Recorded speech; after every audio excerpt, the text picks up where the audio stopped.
Are you ready? Power. You want answers? I think I'm entitled. You want answers? I want the truth! You can't handle the truth! What we've got here is failure to communicate. I'm building an alliance.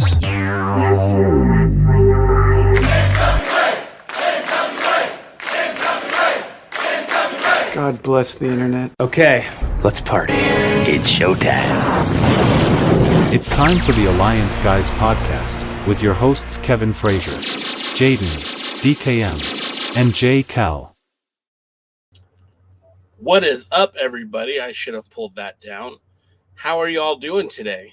This is the Alliance Guys podcast presentation of alliance-wrestling.com. That's your number one source for news and information for the National Wrestling Alliance. My name is J. Cal, and with me is the lovely and seductive Devin K. Mercer, DKM. Welcome to the show, pal. How are you? Trying to figure out what you've been drinking. Bang energy drink. Stay away from it. Other than that, my fine chaps, I am doing quite well. I hope you do the rest of the podcast with an English accent. That would be phenomenal.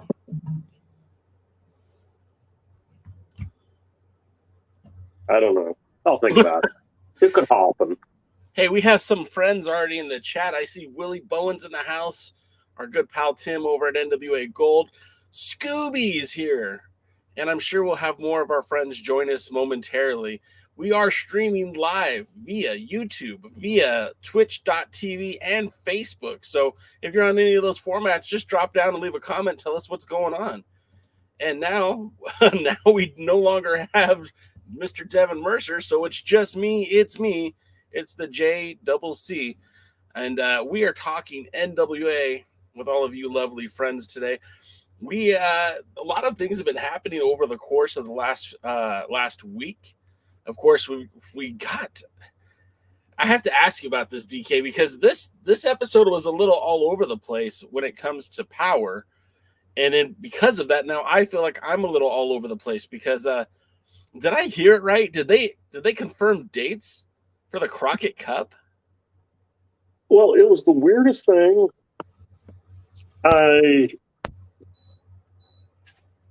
Hello? I thought I disappeared. I had to turn on the fan. It was getting hot. It's the weirdest thing. I was watching the show live, which is probably the only reason I caught this. But I could have swore during one of the matches they were talking about the Crockett Cup, and it was like March 18th or 19th or 18th and 19th or 19th and 20th or 1 or 2 days, or I don't really remember what, because it kind of caught me off guard, and it was going to be in Nashville and blah, blah, blah. But it was like the way the guys that were talking about it, remembering that this is filmed and apparently they don't do things like overdubs or anything. It was like they thought it had already been announced, or it was going like it had already been announced. But to the best of my knowledge, nothing has been announced. And have you noticed there's like radio silence on Twitter and the other social medias? I haven't heard anything formally announced. There hasn't been that Instagram post, that Twitter post, the Facebook post. Now, it's all been confirmed that this was going to happen in March. We knew that it was going to be in Nashville, but this is the craziest thing. Like, it wasn't an official announcement, didn't go with the video. And I'm like, putting on my tinfoil hat, are they hoping that nobody heard that? You know what I mean? Like, did you hear it, or was it just my imagination? Yeah, well, I watched it again today, and I thought, holy crap, they full-on said that there's a date for the Crockett Cup. Which, your boy Jay might be there. I'm just saying. Hey, did any of you people out there in Chatland, did you hear it? Did you watch the show? That would be a great to hear. How about it, guys? Did you hear? Do we have an official date? If you think we do, leave a comment telling us that we do. And if you didn't hear it, watch it again tomorrow and let us know what you heard on YouTube. maybe they might have edited it out. I mean, I watched the original episode on YouTube, and then I watched it again on Fight, and I'm still perplexed as to what's what, you know? Yeah, I have the weirdest feeling that they were probably supposed to have announced it by now, and either something's up that has kept them from announcing it, as in there's not a final lock on a building or something, or I don't know. But Yeah, I just don't know at this point. it's wild, and it's hard to keep up with it. You know what I mean? Like, again, I want it to be true because your boy Jake, wife says it's a go. We might all go out there as a family. Jay will be at the wrestling show while everyone else is enjoying, the sights and sounds of Nashville, Tennessee, down on I can't remember what this.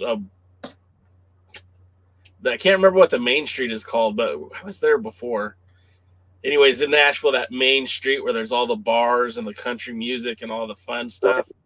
And then you go over to where the Asylum is for the 70th anniversary show and leave all that fun stuff to go watch wrestling. That's probably what's going to happen. Dave Scooby suggested that maybe this is an Easter egg, and they're waiting to see how many people will respond to it being mentioned.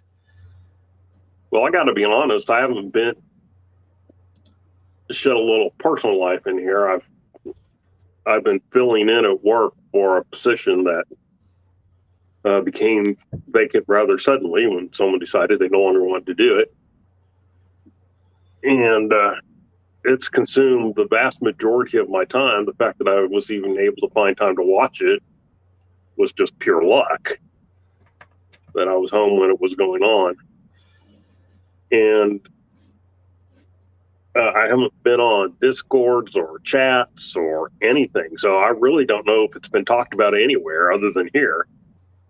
I'm assuming the Bearded Trio didn't mention it because I haven't heard anything. So yeah, I didn't get to check out their this more NWA news. I believe they're no longer doing a post show, and I think what it is they've moved to a weekly information show, not unlike what we do right here, but they do that on Mondays now, where they're recapping USA, Power, and having guests and other content coming directly from the NWA right there on the NWA channel, which that's all cool. Nothing but respect and love and admiration for our pals Will, Rob, and of course Gary. I think it's really cool. But we have nicer beards. I got this cleaned up today. Thank you, Angel, at the men's barbershop in Moreno Valley. I think I'm looking fresh. Nathan Ogden says the NWA is dead. Bold statement there, Mr. Nathan, but I would wonder if you say that the NWA is dead. However, I just watched close to an hour's worth of what is called NWA wrestling. So if the NWA is dead, I'm not entirely sure what I just watched. If you can give me some context there that the NWA is dead, I'd appreciate it. And then Dave Scooby says, wonder if the Crockett Cup will be at Skyway Studios where Impact used to tape. Now you're onto something. I had heard there were rumblings early on before the NWA through David Marquez discovered the Georgia Public Broadcasting Studios. That's where they initially wanted to tape, was at the Skyway Studios in Nashville. So that might be what it is. Now, Guardian of Chaos, welcome to the show. Nathan says the old NWA is dead. And Nathan, I'm going to argue with you, man, because there's never been more than 6 months to a year of a pause of the world title being defended. And the biggest time, of course, was when Shane Douglas threw the title down. Before he won that, there was about a year-long gap between Jim Crockett Promotions exiting the NWA and some of the smaller promotions like what's his name? Help me out. Dennis Corluzzo. Dennis Corluzzo really kind of running with the ball. And of course, then you had Jim Crockett return to the NWA through Dallas, and Howard Brody would shortly join, Joe Price, Ed Schumann, Jim Miller, Mike Porter. Am I getting everyone, DK? Who am I missing? Tons and tons of people, but some of them came and some of them went, and some of them we don't want to talk about anymore because they're turned out to be creeps. And I like this converse that we're having with Nathan, just because if you're new to this, if you hadn't witnessed any of the NWA in the last 30 years, I could get where you would think that Jim Crockett Promotions was the NWA and that it should have stayed as part of this conglomerate with Ted Turner. However, the NWA, up until the day that Billy Corgan purchased it, was always a collective of promoters. Now, when Bruce Tharp won the NWA rights in a lawsuit, him and his partners became the sole owners of the NWA, but it was still a collective of promoters. And, as the NWA evolved, I mean, I see your comment saying that it hadn't been meaningful, but, that NWA World's Heavyweight Championship prior to Billy Corgan purchasing it had been regularly featured in New Japan Pro Wrestling. It headlined events and all over the Southwest in Texas, California, Nevada, Florida. The belt was featured in Ring of Honor multiple times. The title was the centerpiece of the Championship Wrestling from Hollywood show for many years.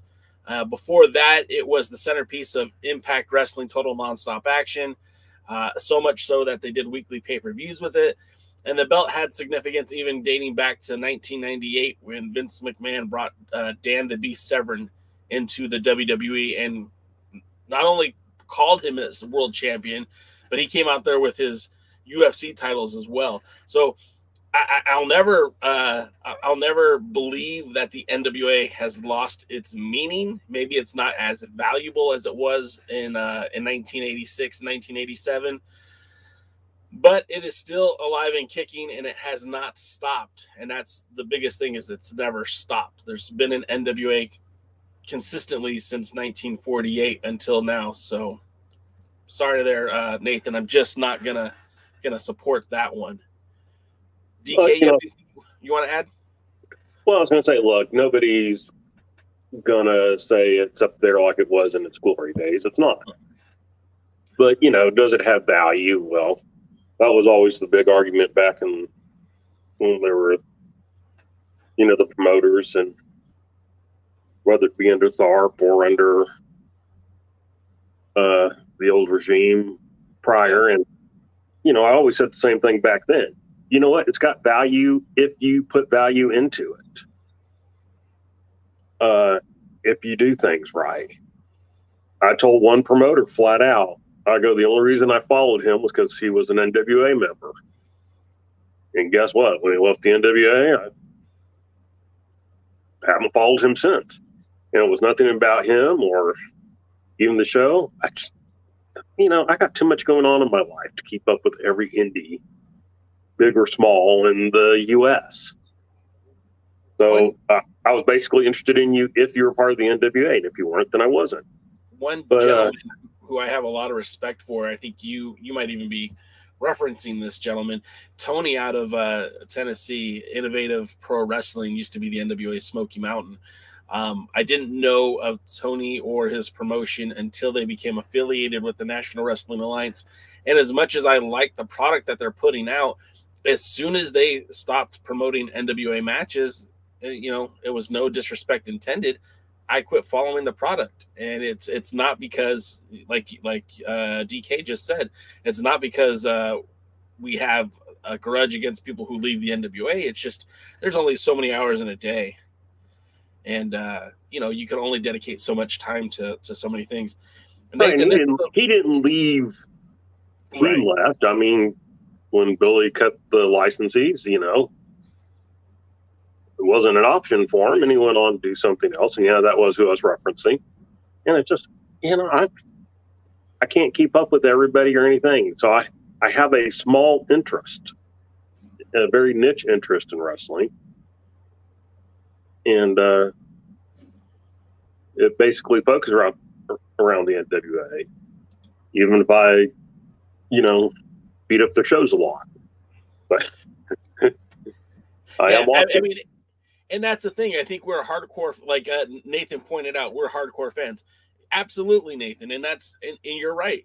But the last part of this that I'm going to labor is the NWA has value to those who value it, and whether it be wrestlers, promoters, or fans. You could say that only new wrestling fans only know the only know the WWE and AEW, and that's a fair point. But I'm telling you that the fan base of the NWA has grown quite a bit in the last 4 years, and it had the pandemic not hit, and I know that's a huge if. Crockett Cup 2020 was supposed to be in a smaller sized arena in Atlanta, not in a studio. They were supposed to start doing more live touring back in 2020. Of course, the pandemic put a swerve to everybody, but I do believe we would be talking about the NWA in a different situation had the pandemic not happened. Willie Bone wants to point out that even Pro Wrestling Guerrilla featured the NWA World's Heavyweight Championship. I mean, Pro Wrestling Guerrilla, Ring of Honor, Combat Zone Wrestling, all the big promotions of the the early 2000s, mid 2000s were really, promoted that title as well. But the big news coming out of the week, and I think some of you guys have already saw it. If you did watch the Bearded Trio show, this match kind of happened there through some finagling. I think Gary had a part in booking this match, but we've got another match added to the POWERRR Trip premiere live event, and that's going to be an I Quit match featuring Nick Aldis and Tom Latimer. Now, again, this is added to an already stacked event. There's matches all up and down the board. Of course, the biggest match announced so far is the title defense for Camille. She'll be defending the Burke against Taryn Terrell. Also in action, I think this is going to be a real fun match, is Chelsea Green and Kylie Ray. That one looks to be really, really good. I think a match that could potentially steal the show is Rhett Titus and Colby Carino in a 2 out of 3 falls match. And of course, there is tag team warfare, stable warfare, when Jordan Clearwater, Marche Rocket, Black Cheese, and Tyrus of the Austin Idol Management, Sports Management, I don't even know what to call them anymore, take on the thrown together team of Scion and Mims with 2 of the ill-begotten Alex Taylor and Rush Freeman. But this I Quit match between Latimer and Aldis, I mean, I think it's got to be a lot more violent than the match we saw at the pay-per-view, right? Because at Hard Times 2, I think, DK, you would probably agree with me, that was a little lackluster, don't you think? Yeah, Hard Times 2, I was a little disappointed in the match. I mean, as a match, it was fine, but I was disappointed because they were promoting this blood feud, and boy, if anyone got disqualified, everybody was getting thrown out and suspended forever in 3 days, and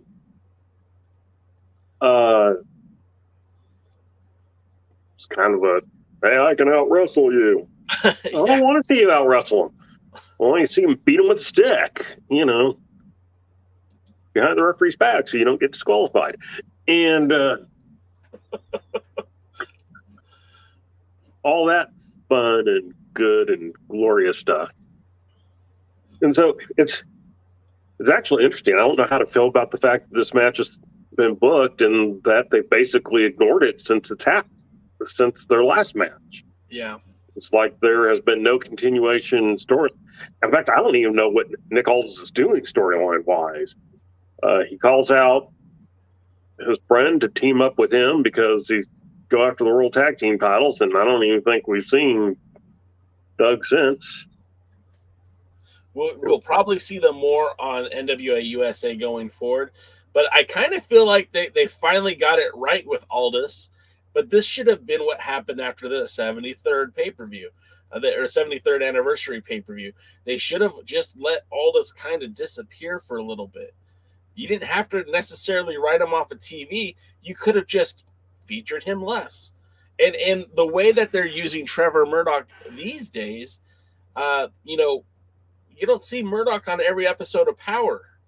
In fact, the only reason, it made sense for him to be on this week's episode because he was following up to the storyline that was started really kind of building up at Hard Times 2. They followed it up with that triple threat tag team match last week, and we got to see him confront Cordona and Knox yet again. But it's where they're using Murdoch sparingly. And had they done that with Aldis, I think we would have all felt better about Aldis as world's heavyweight champion. Yeah. I don't know.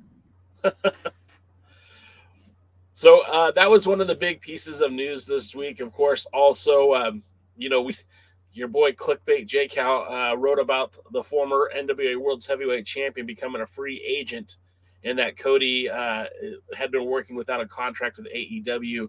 However, that's already seemingly has been resolved. A lot of people were speculating that maybe Cody would be in the Royal Rumble, or that perhaps Cody would go back to Impact. I just thought it would be cool if he made a return to the National Wrestling Alliance. We never got a third and final match between him and Aldis. So that it would have been kind of fun to see him come back into the NWA in some respects. And of course, Kenzie Page returned back to AEW this week. She's actually been on AEW quite a lot, so it's not a surprise that she was there. But more, it was just kind of surprising to see her again get that spotlight, outside of the NWA. Our buddy James says, for me, the NWA is a good show that doesn't take up a lot of time, as these days we don't have much time for wrestling, but following 1 hour long show on a Tuesday and only half an hour show on Saturday is nice. And I kind of have to agree with them. The one thing that the NWA has that's probably better than most other promotions, you can consume it very easily. Sometimes it's not always the best show, but, with it only being an hour and a half worth of time dedicated to watching it weekly, that's not a whole lot of time. And James says, as for some, a 3 hour show plus a 2 hour show every week could be a bit much. And I have to agree with that. I don't know if you guys... I was going to say, there's a reason I only record and sometimes delete without ever watching some shows. And so,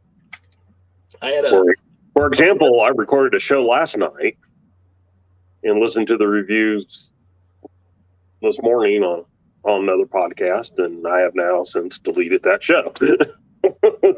A friend of mine, there wasn't one damn thing on it that interested me. A friend of mine used to, he would tell me, yeah, I recorded Raw this week. And I said, cool, what was good on it? He goes, oh, I don't know, I fast forwarded through the whole thing. Yeah. And I'm like, well, why even bother recording it? If you don't even watch it, just go spend that time doing something else.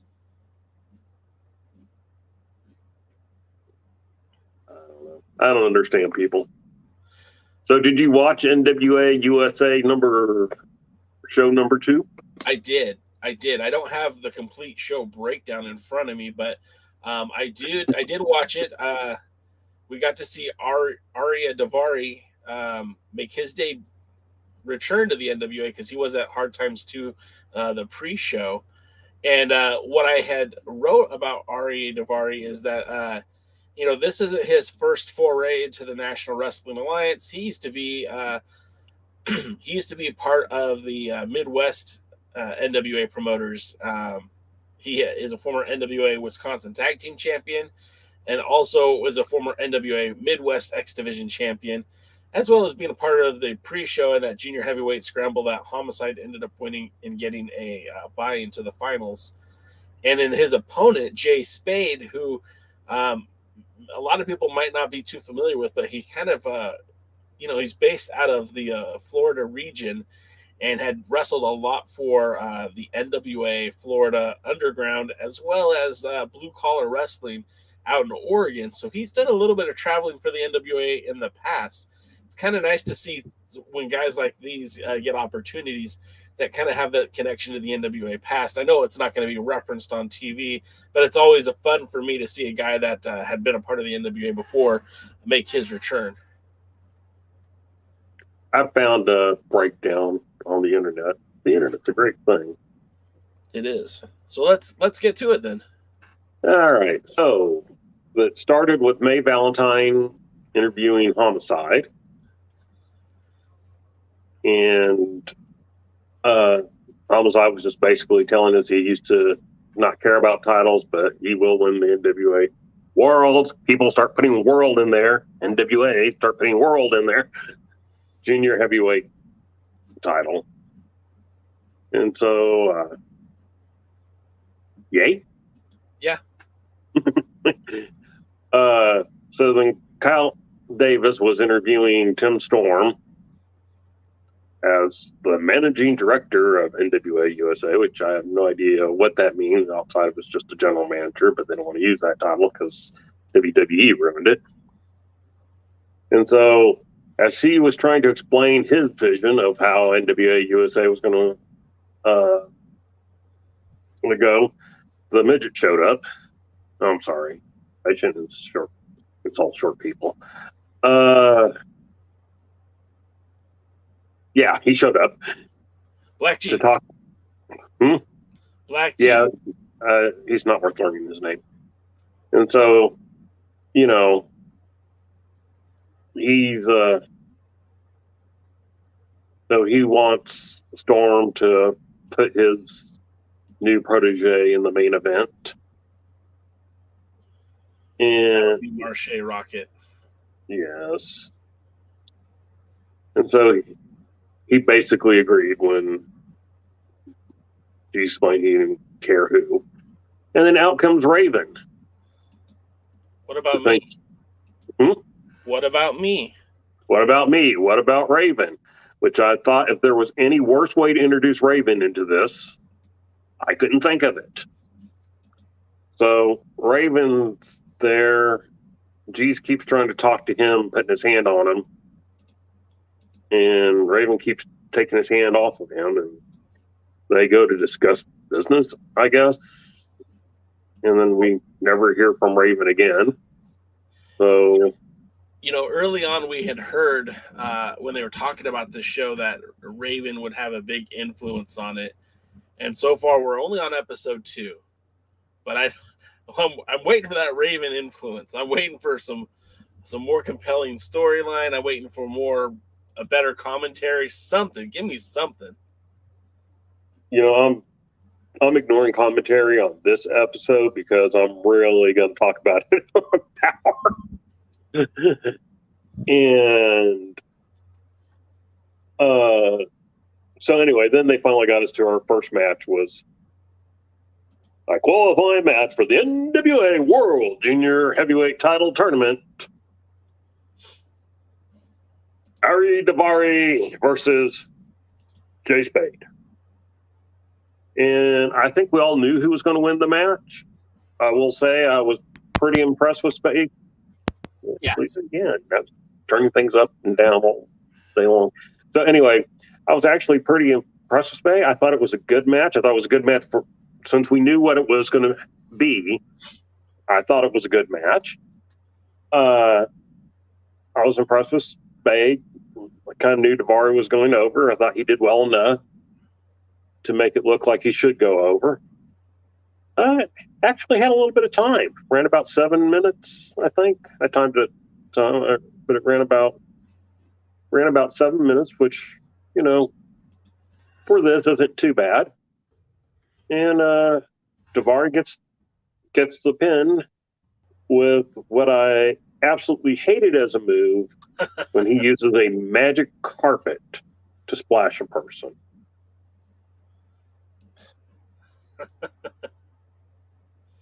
Seven minutes down the drain in 4 seconds.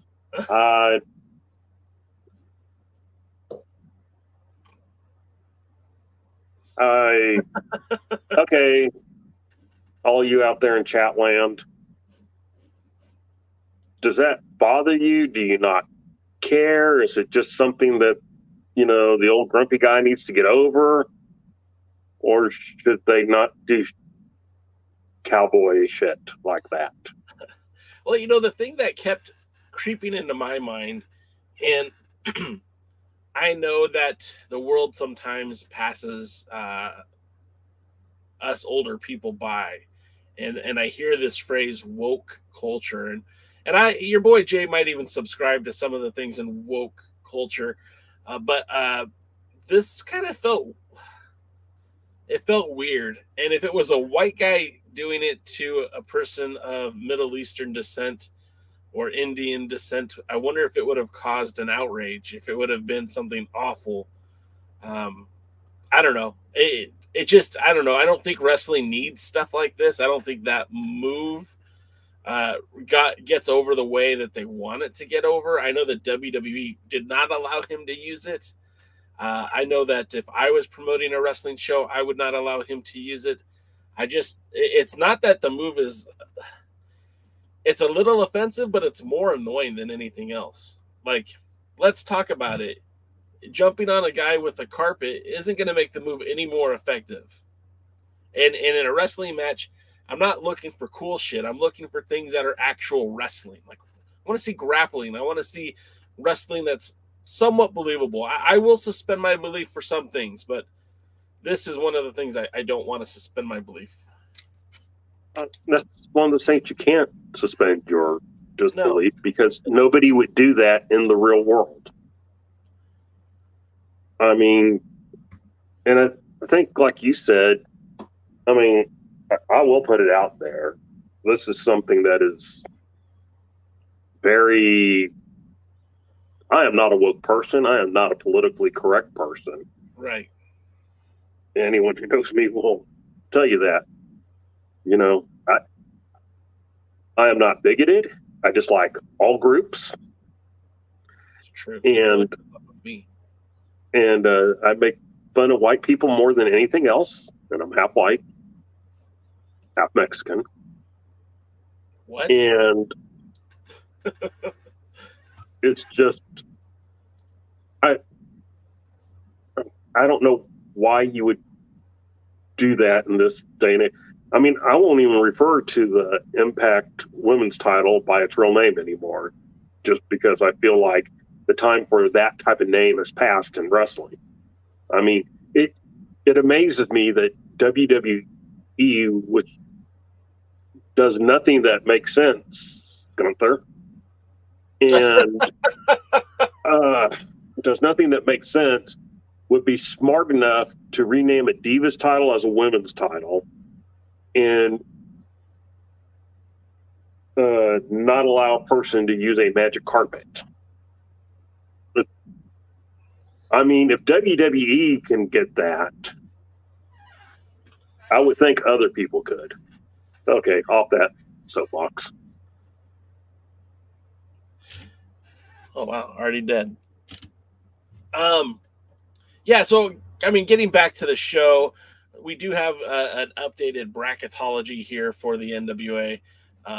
When you look at the upcoming matches, you're basically seeing a blueprint of what will be featured on NWA USA in the weeks to come. Of course, we have to have the match between Kerry Morton and Jamie Stanley of the Rude Dudes. We're going to have a matchup between Darius Lockhart and Sal Renaro, I guess, if we have to. And then honestly, the next round of matches look pretty exciting because Austin Aries, Luke Hawk could really main event a pay-per-view. Maybe not main event, but certainly be high on the card. And then Colby Corino versus the winner of Stanley or Morton. That match should be pretty good. Colby is I think, growing as a performer. His wrestling is, he's not everyone's cup of tea, but he really is putting out the best version of Colby I've seen. I've heard many, many great things about Darius Lockhart. I've yet to see him actually wrestle yet. So I'm excited to see what he's got. Although this could very just as easily be Sal Renaro taking on Davar. And for, even though I thought the spot was done with Davar, I think he's a very accomplished wrestler.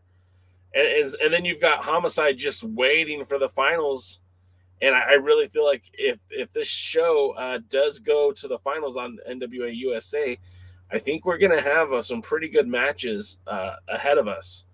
And I don't think anyone can argue with that. I think the junior heavyweight tournament is starting to shape up.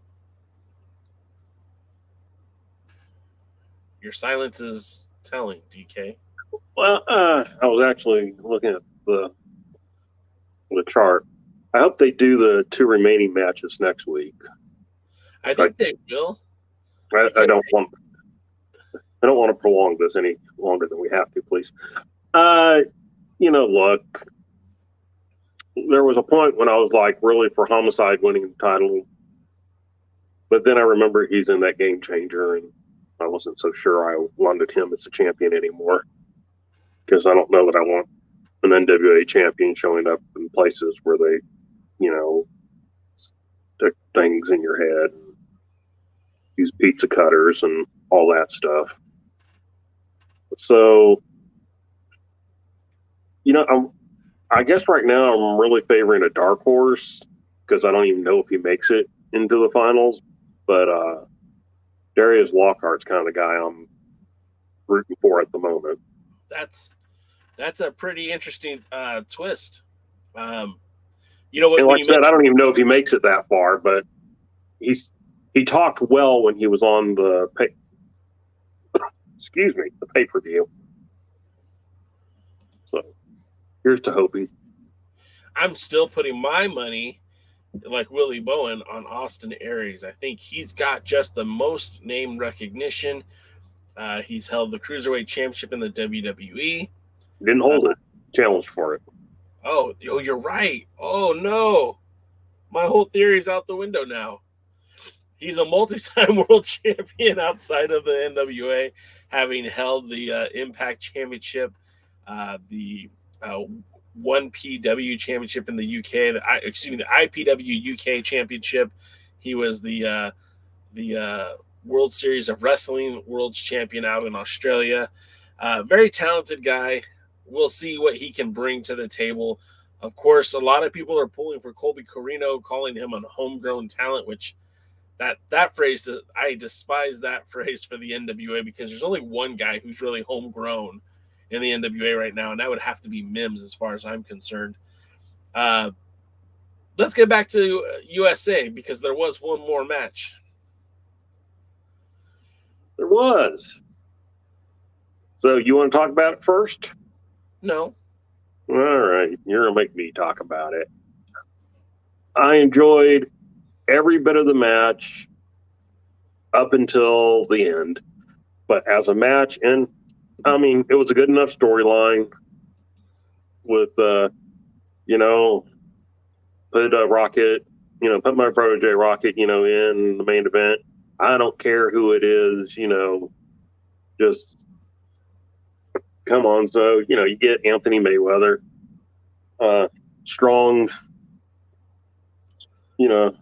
veteran wrestler. And, I think this was a case where you could see a veteran leading a younger guy through a good match. Everything was going great. I was pretty happy. I was ready to give this show, A-. And I'll actually forgot to talk about one thing, but we'll circle back to it after this match. Yeah. So, I was about ready to give this episode an A-. The former Crimson's about to get the pin. Black G's tries to interfere and distracts the referee. He kind of gets taken care of. So the referee has stopped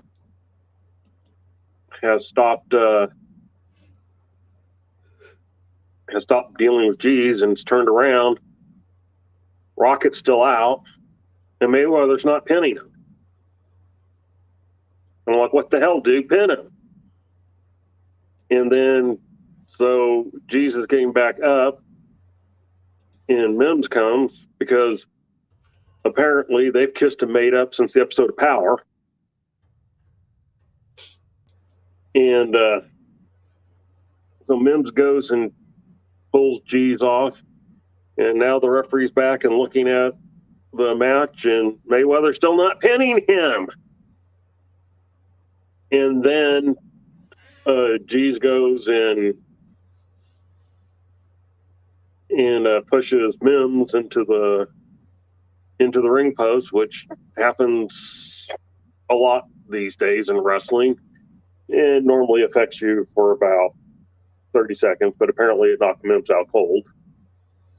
And so now Mayweather's chasing Black G's around the ring.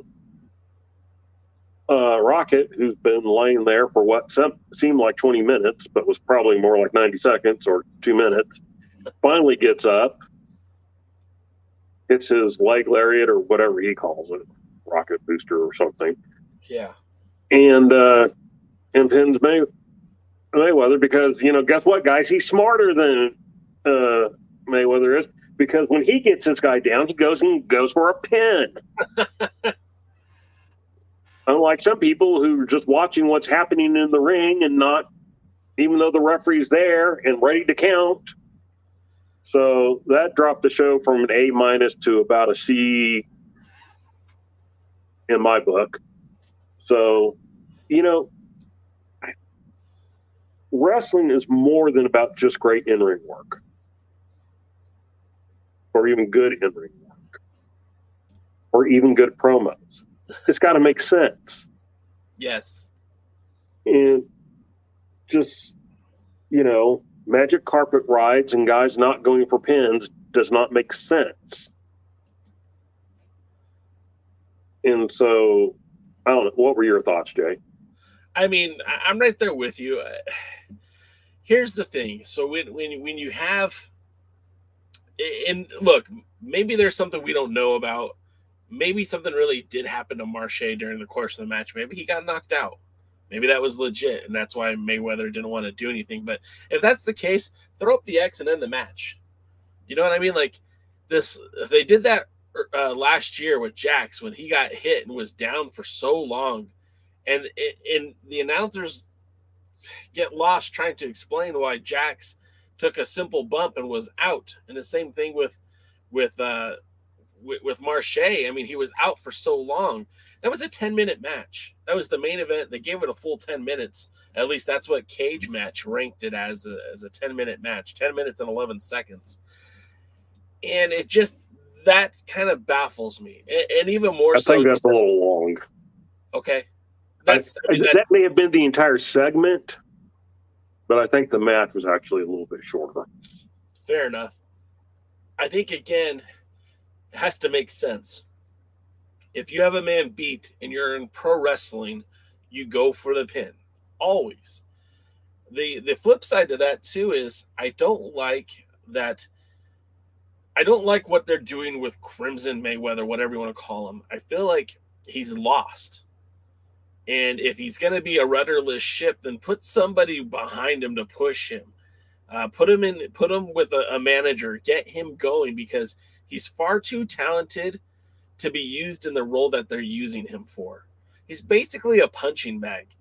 He goes out there and gets a victory, a no count-out victory or count-out victory to Mims, but then the next week he's losing to Marche Rocket. I mean, not even the next week, just a few days later on NWA USA. There's got to be some consistency with the booking. If Mayweather is not that guy, figure out a way to make him that guy, because he's too talented to be in the role that he has. And if he is that guy, then quit putting him in matches that are stupid like this. Put him in a match where he can show that he's got the goods, because Adonis is sitting there without any realistic challengers to his title. And where was he? Huh? Where was he? He wasn't on the show. I mean, remember, this show was going to be the platform for the national title and for the junior heavyweight thing. Where the hell was Adonis? In the back eating popcorn, I guess. I mean, shouldn't he have at least been out on commentary so that A, we wouldn't have had to listen to Austin Idol, and B, because, both those guys are people who you could build as challengers? Especially Mayweather. Why wasn't Mayweather being built up as a challenge. I mean, there's nobody there that's being built up as a challenger for the national title. I understand they're doing the junior title tournament, but if they're going to have a match with two heavyweights in it, then why the hell is it not being put as part of a national storyline, national title storyline? Yeah, I agree. And and again, these things don't make sense to you. They don't make sense to me. And I'm sure the folks watching this podcast right now feel the same way. Like, make it make sense. We're paying. Well, okay, so I guess NWA USA is free, and I guess to an extent Power is free, but we're paying for this. And all we want is something good, and we'll get into it in Power, but breaking news about another championship type series match, and it's like, stop. We don't need that. You've got the right guys. You just need to put them in the right equation. And I don't feel like they've successfully done that in years. No, and I don't know why I want to go back and cover this, because it certainly didn't do anything to help the show, but I kind of feel like we ought to cover two of the interviews that took place in the middle. One was another May Valentine, Natalia Markova thing where, Markova is threatening May and grabbing her by the hair. And at the end, May's like, what the hell? But she's not. She's more concerned about her hair, calling for the hairstylist. And it's like, but normally I complain about wrestlers and announcers going there, but there could be a plan to eventually put May in the ring. I don't know one way or the other. Well, I know May's trained.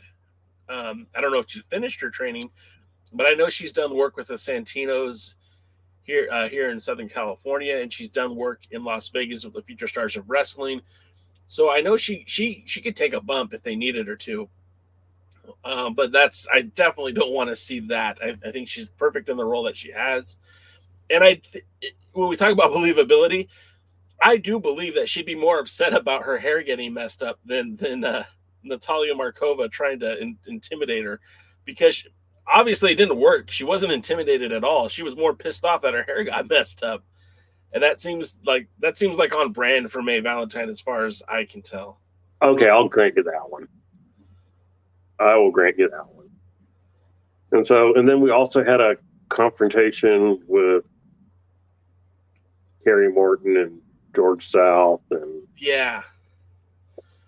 that one again. And I guess that's one of those things that's going to be a story for this part of the movie, for this part of the tapings. And okay, fine.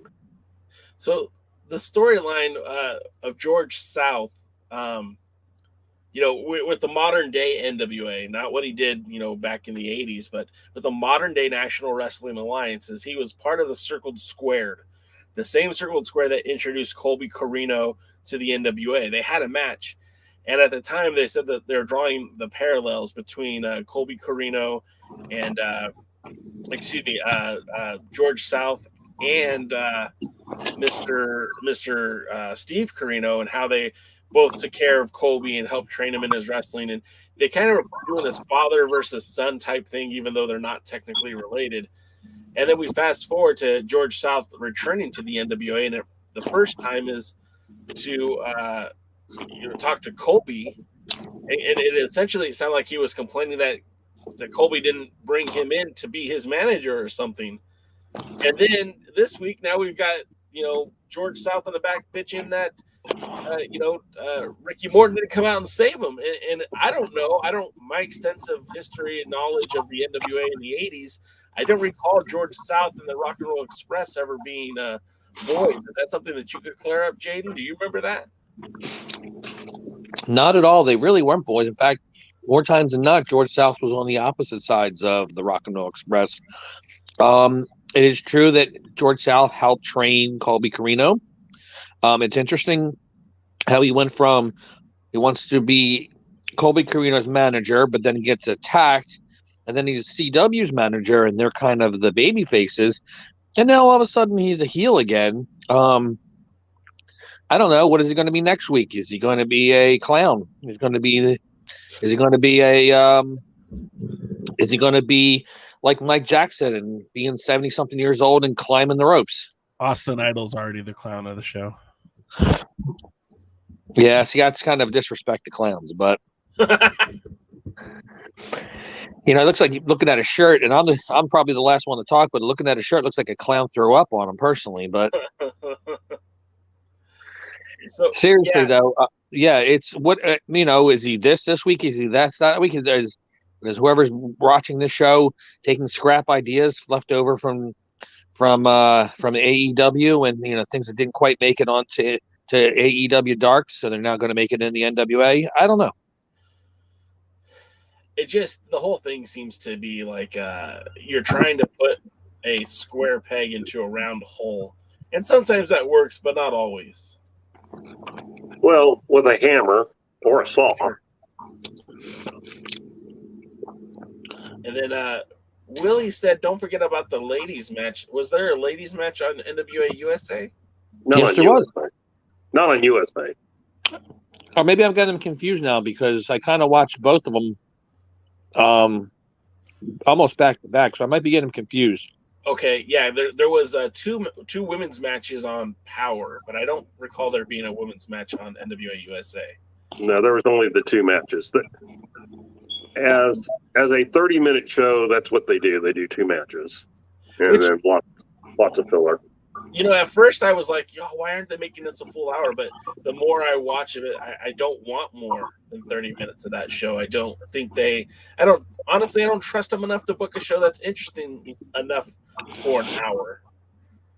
I want them to make Power a half hour now. I don't know. So, are we ready to move on to Power then? Ready's probably a strong word, but we should. Fair enough. So that brings us to the NWA Power that premiered.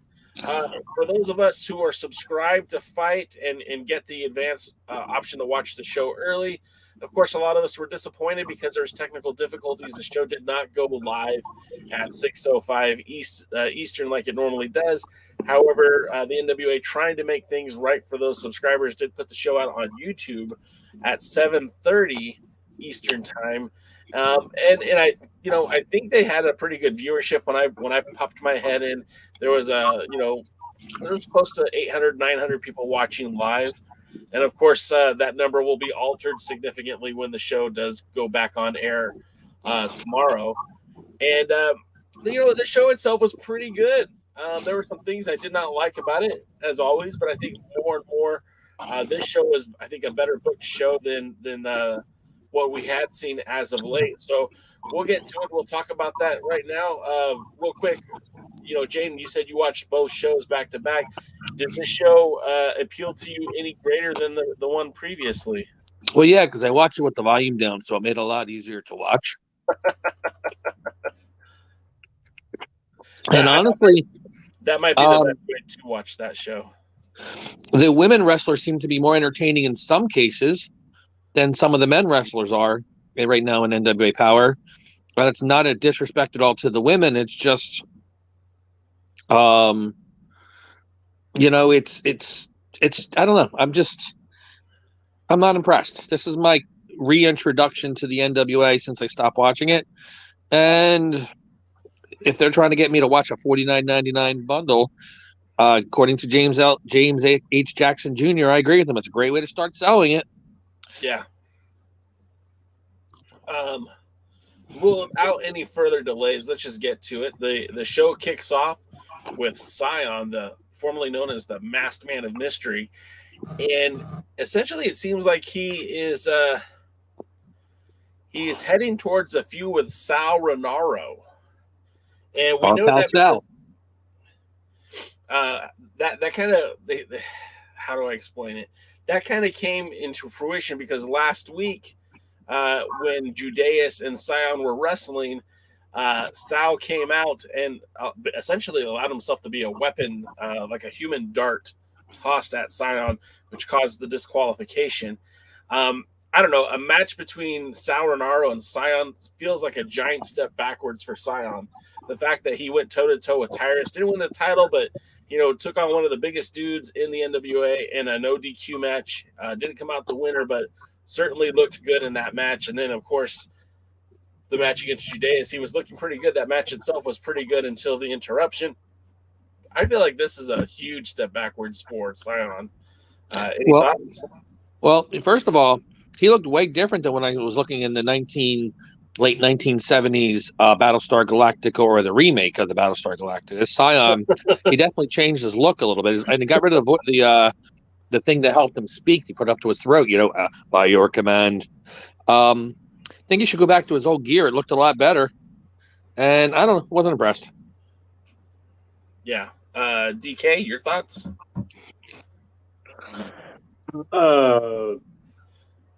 I don't know if there's anybody in the NWA that I'm currently less interested in.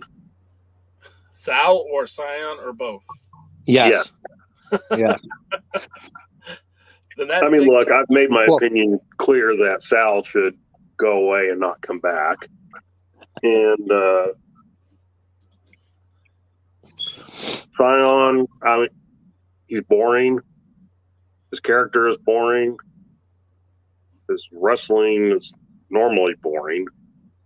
I just can't say that there is much that makes me go, oh boy, I can't wait for him to face anyone. I mean, like him and Tyrus, it's the only time I root for Tyrus. And Owen joke. Just, and I don't even know that the guy's that bad. I've never seen him wrestle. I mean, I know who it is. I've never seen him wrestle outside. I don't know if he has personality when he's not under the mask. It's just, this character and how they've developed it and what they've done with it just screams monotone boredom. It's time to get up and take a piss. I kind of feel like, and Ron Gibson's in the house, and Ron, I know, was a huge fan of Josephus and the question mark, and I know both Jade and DKM were not, but I almost feel like Scion was brought in to be the 100% antithesis. Am I saying that right? And the opposite. And say it again. Antithesis. That's what I was trying to say. Of the question mark. No, none of the charisma, none of the fun, just a straight wrestler with boring promos and staring into the microphone. I actually think this was an idea they had for Cole Cabana to bring back 5-Star Mad Classic, not currently the person who's running the IWF, but the wrestler. And when Cole left, I think they just gave it to somebody else because they really, really, really, really, really, really wanted to do it. You might be onto something with that. I mean, there might be some actual factual reality to that. But let's not beleaguer this point any further because it honestly doesn't warrant any more time than it has already had. Next up, we have the podium booth with Kyle, and he has Matt Cordona and Mike Knox. This promo, again, I'm one of these guys who isn't a huge Matt Cordona fan, but I get why people are getting behind him. I get why there's some momentum behind this guy. What he's been able to do. Explain it to me. What's that? I don't know what you said. Sorry, I had to step out for a second, but I said explain it to me. So he's one of these guys that got released, and instead of being, oh man, everyone sucks and everyone hates me, Cordona's a guy that's gone out there and put in the work, whether it be Impact, whether it be GCW, or anywhere else he gets an opportunity to wrestle. The guy does put a lot of heart and soul into it. So for that, I respect him. But I'm still not sold with him. He was never over with me. And although I like his attitude and his personality, he's not really getting an opportunity to show that in the NWA. He's a heel and game changer wrestling because, again, he's the antithesis of what a typical GCW wrestler is. And he's famously said that the WWE was his development for the rest of his career. He's doing things now that he would have never done in WWE. And it's like when in ECW, when a WWE guy came to ECW to wrestle, of course they're going to boo him because they're anti-establishment. So I get that. But I think Matt Cordona in the NWA, I don't think they're booking him again in the right way. He's not necessarily a heel. And even when he's cutting promos, he's saying things like, we're not here to hurt the NWA. We're here to help. I love the NWA. And I mean, of course, that's a little tongue-in-cheek because then he'll say, like, we should rename it the Matt Cordona Wrestling Federation or whatever. But he did say in the promo that they're here to save it, not to destroy it. They aren't invaders. They're saviors. We shouldn't be booing them. We should be thanking them. They aren't the bad guys. Trevor Murdoch is the bad guy. And then that leads Murdoch to interrupt. And of course, he dictates that since he became champion, everybody's out there trying to take that spot from him, which that's actually couldn't be further from the truth. You have 3 guys on the roster who said they're not even going to try. And he wants Cordona in the ring. Cordona only agrees to that if Mike Knox gets another title shot first. So that's kind of a weird set of circumstances. Fellas, you have anything you want to add to that? Well, theoretically, I believe what they're trying to do is trying to make it seem like Knox is going to weaken Murdoch up, so he's easier pickings for Matt Cordona. And Matt Cordona being the savior of the NWA kind of reminds me a lot of how the Inquisitors were the saviors for those heathens who weren't following the religion, or how the conquistadors were the saviors of the Aztecs, or how the Dallas Cowboys are the saviors for professional football. I think that's in the same lines of how that's coming across, and I think that's what they're trying for. Cordona's talented. I liked him better when he was Zack Ryder. I understand what he's doing in the GCW, and he's doing it better than anybody probably should be able to do. I'm not a GCW fan. It's not my type of wrestling, but whatever. Same. But still, if somebody who knew how to capitalize on Cordona and maybe could have been doing the stuff that he was doing in GCW, but doing it for the NWA first, I think it could have been there. But now it just seems like a very cheap, half-assed imitation of what he was doing better elsewhere. I real quick before you go, DK, that's something that I also agree with you 100% on, is if they would have got there first, if the NWA did it first, maybe this would have felt better. But I kind of feel like we're getting retreads of something that just happened about 6 months ago with GCW. So in that way, it does kind of feel like a little bit less than. But go ahead, DK. I'm sorry I cut you off.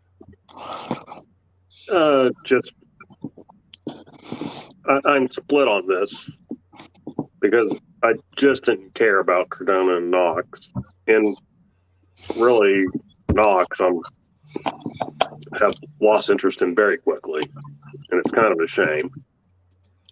And I see what Jaden was saying about like the thing of Knox is going to soften up Murdoch for Cordona, except for if you're getting a title match, don't you want to win the title? Or is he the fourth guy that doesn't really want to win the title? So, I mean, that's setting that up bad. I will say I like this version of Murdoch. I liked him being fiery. I liked him being angry. I liked him being confrontational. I liked him wanting to, kick Cardona's ass, and some of the phrases he used to describe him and all that. I like that version. Let's be honest, we all know what we're going to see next week when they have the match. We all know what's going to happen. And so that's the disappointing part, is that, I mean, I don't have to see spoilers to know what's going to happen on that end. Hey, Ron Gibson, it's not oats. It's actually tater tots covered with bacon and cheese and a little bit of Old Bay seasoning. But I understand. I guess I wanted to be like everybody else and stuff my face during this promo, but I apologize. I just got done class and I'm starving, so I'm just trying to get some food in me. We all forgive you. Well, I don't know about Ron, but the rest of us do. Good times. Tater tots, huh? You know, Tater tot. You know, the crazy thing is now I'm freaking hungry. Thanks a lot, Jaden. In California, we don't have Old Bay seasoning, at least not where I've seen it. We have Lowry seasoning salt. Definitely not the same thing. No. Definitely. No, you definitely should look into Old Bay seasoning. It's meant to be used on crab, but it just goes good on basically anything that's savory. Hey, Jay, I don't know if you know this or not, but there's this thing called the internet.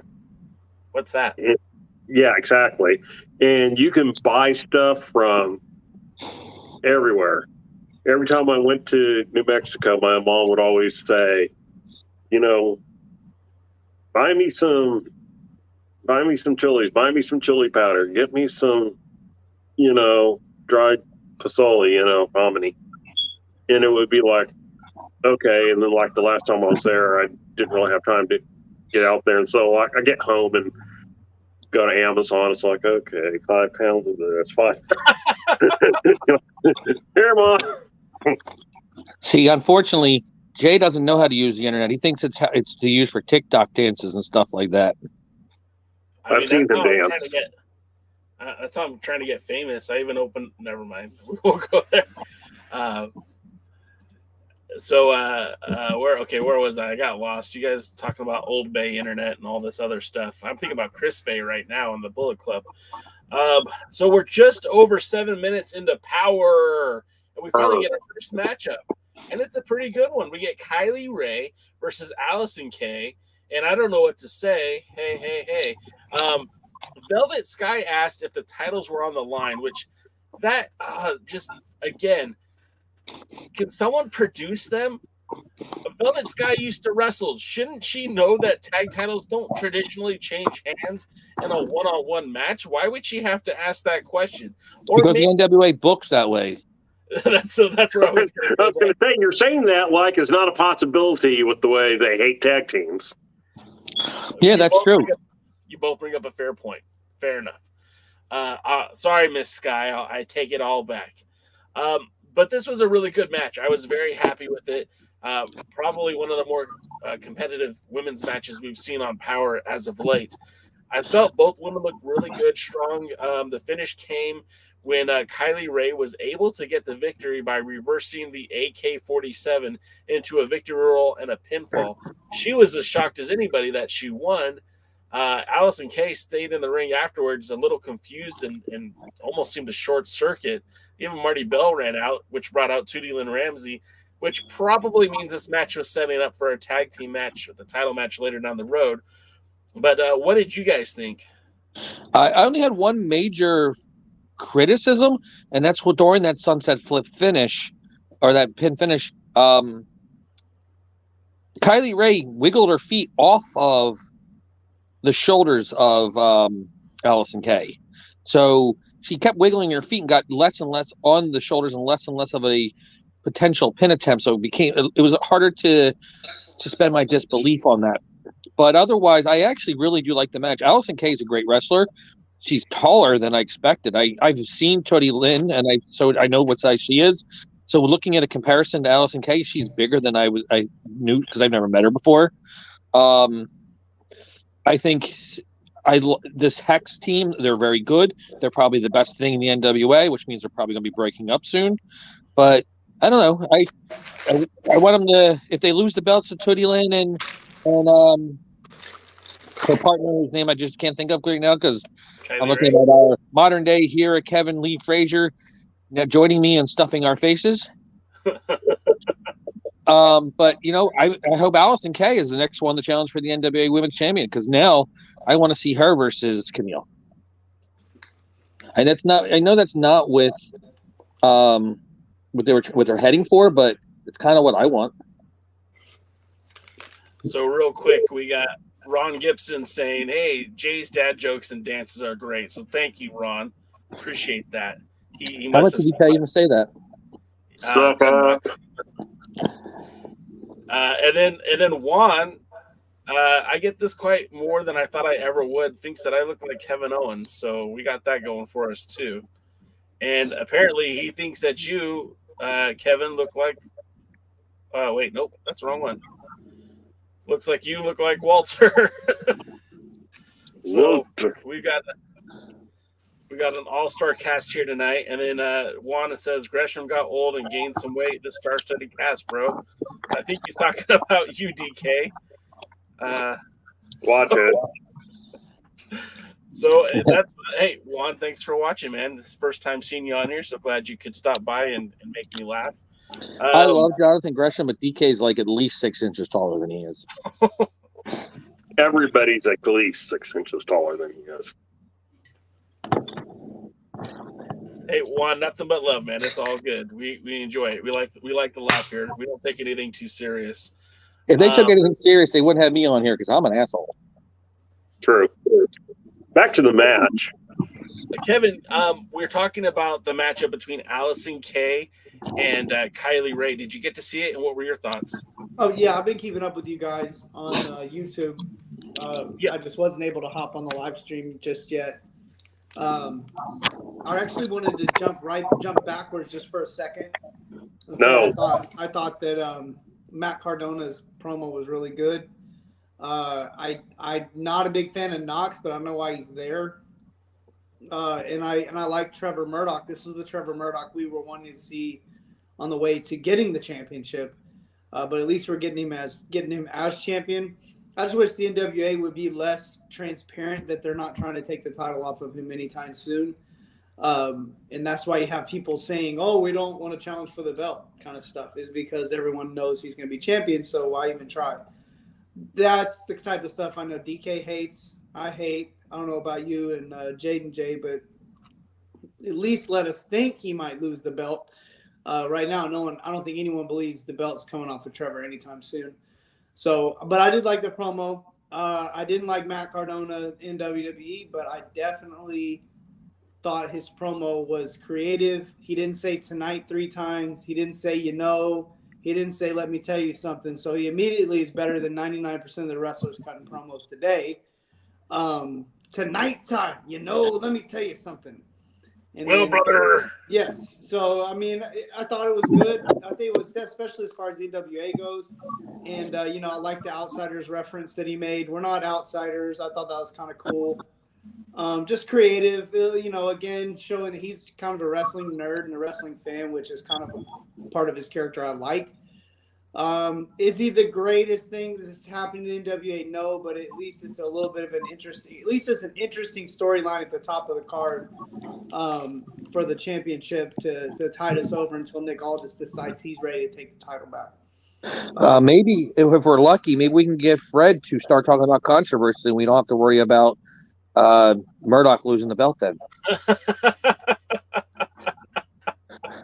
Ron Gibson with the shout out saying I look like a hobbit. Actually, in Denton, Texas, I used to get Frodo chants, Hobbit chants, and I even bought a gold ring to wear on my finger just for them to get a pop. So heard that before. I was Mighty Mouse in Hollywood. You got to step up your game a little bit on that one. I'm more disappointed we didn't get any neck scar chants. I thought it was Scarneck. Scarneck. I blew it. Sorry, guys. And you don't do the hand motion either. That's very disappointing. Yeah, you got to do the hand motion is the thing that makes it pro wrestling. Exactly. Well, I thought the whole hand motion thing, we're all supposed to do it differently. Yeah. Because none of us get it the right way. Yeah, exactly. I did it perfectly, guys. I'm sure you did. We guys believe in you. the chat, feel free to do the scar neck chop. We believe that if you did it at all, that you did it perfectly.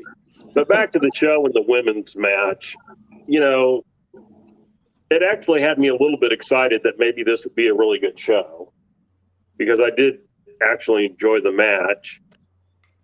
I could nitpick it a couple of things, but I'm not going to, just because, when you start nitpicking, that's just a little bit of overkill.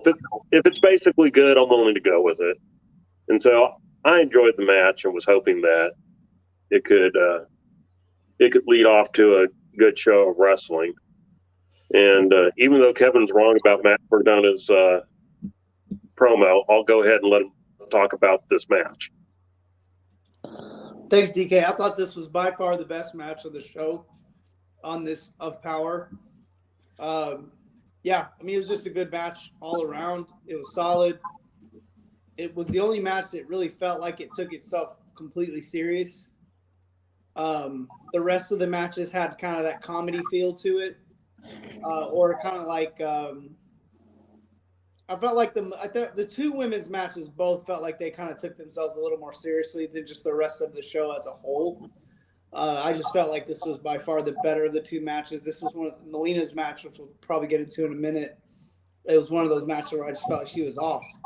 But I thought Kylie and Smiley Kylie and Allison were good. They weren't great, but definitely the best match of the show. Best wrestling match I've seen in a couple weeks. Because I haven't watched anything but NWA. And they had personality that you want to see them again, too. That's kind of not very common here in the NWA for my second go around watching it. They're likable or dislikable in a proper way. Either you want to like Kylie Ray. She grew on me. I didn't like her at first, I'll be honest. I used to kind of find her annoying. But she's growing on me, and now I want to see her. And Allison Kay, she's just impressive. Well, you guys remember, if you've been watching this show for a while, Kevin, we used to try to convince Kevin that Allison Kay was a badass. I still think she has more gas in that tank. I think she's better than what we've seen. And matches like tonight remind me of why I had that point, that I felt like she really did, she brought it. And Kylie Ray, I felt like she looked really good in this match as well. So that's it. We'll move on to the next thing. DK got so mad he left. But we'll keep talking, and hopefully he'll be back in a minute. Next up, we have the newly crowned #1 contender, Kiera Hogan, the hottest flame, in the back with Camille. And this was a pretty cool promo for both Camille and Kiera Hogan. I'm not super familiar with Kiera Hogan's work outside of the NWA. I saw her once at a bar wrestling event. I didn't really follow her Impact run. I have not seen one match of hers in AEW. I only know her from the NWA, and this was one of her better promos. And she kind of admits that her new obsession is winning the Burke and the Brick House. And battling the Brick House, I should say. And Camille says she's going to, put out the hottest flame. I thought both ladies did a good job of putting over their match. I felt like this was a good moment for the NWA. I felt like this was kind of like, all right, we got a solid #1 contender for the title, and hopefully this match happens on the next pay-per-view. Gentlemen, what did you think? Let's go with DK first. What did you think? I thought it was good enough to keep me interested in watching. I don't know that I'd rank it up there with a top face-offs or whatever you want to call it, promos. But, it kept me interested in it, and I wanted to see what they had to say. And I probably enjoyed Camille talking here more than I normally enjoy Camille talking. So, overall, thumbs up.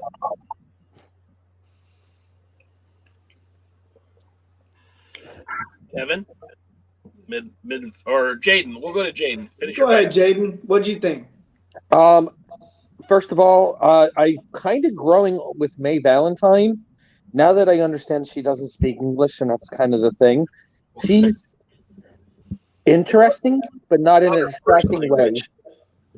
What was that? She speaks English. It's just not her first language.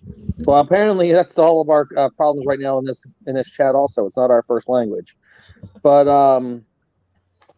She's interesting. She's not distracting like the Kyle dude who makes goofy faces and it just kind of takes away from the promo. She's actually kind of does seem to accentuate it, and she seems to be like trying to do the interview like somebody's really trying to get involved in what's going on, like trying to get the scoop out there. So I kind of like that. Camille is huge, and it's really, really apparent against Kiera Hogan, who still has another like 4.5 inches with that bun on her head. But I wish Kiera would go back to the red hair. It really suited her very well. She's a very, very talented wrestler. I've seen her up in the Northeast a lot. She's fast. She's powerful for her size. She's probably the Jonathan Gresham when it comes to the overall power in the small package that she has to offer. But I think that match against Camille would be very interesting. She's a top wrestler with skills that's had a name working with Impact.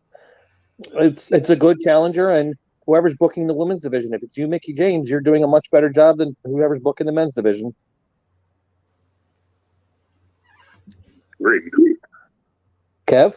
So that was that. Let's go. Sorry, I was promoting the my gimmick. I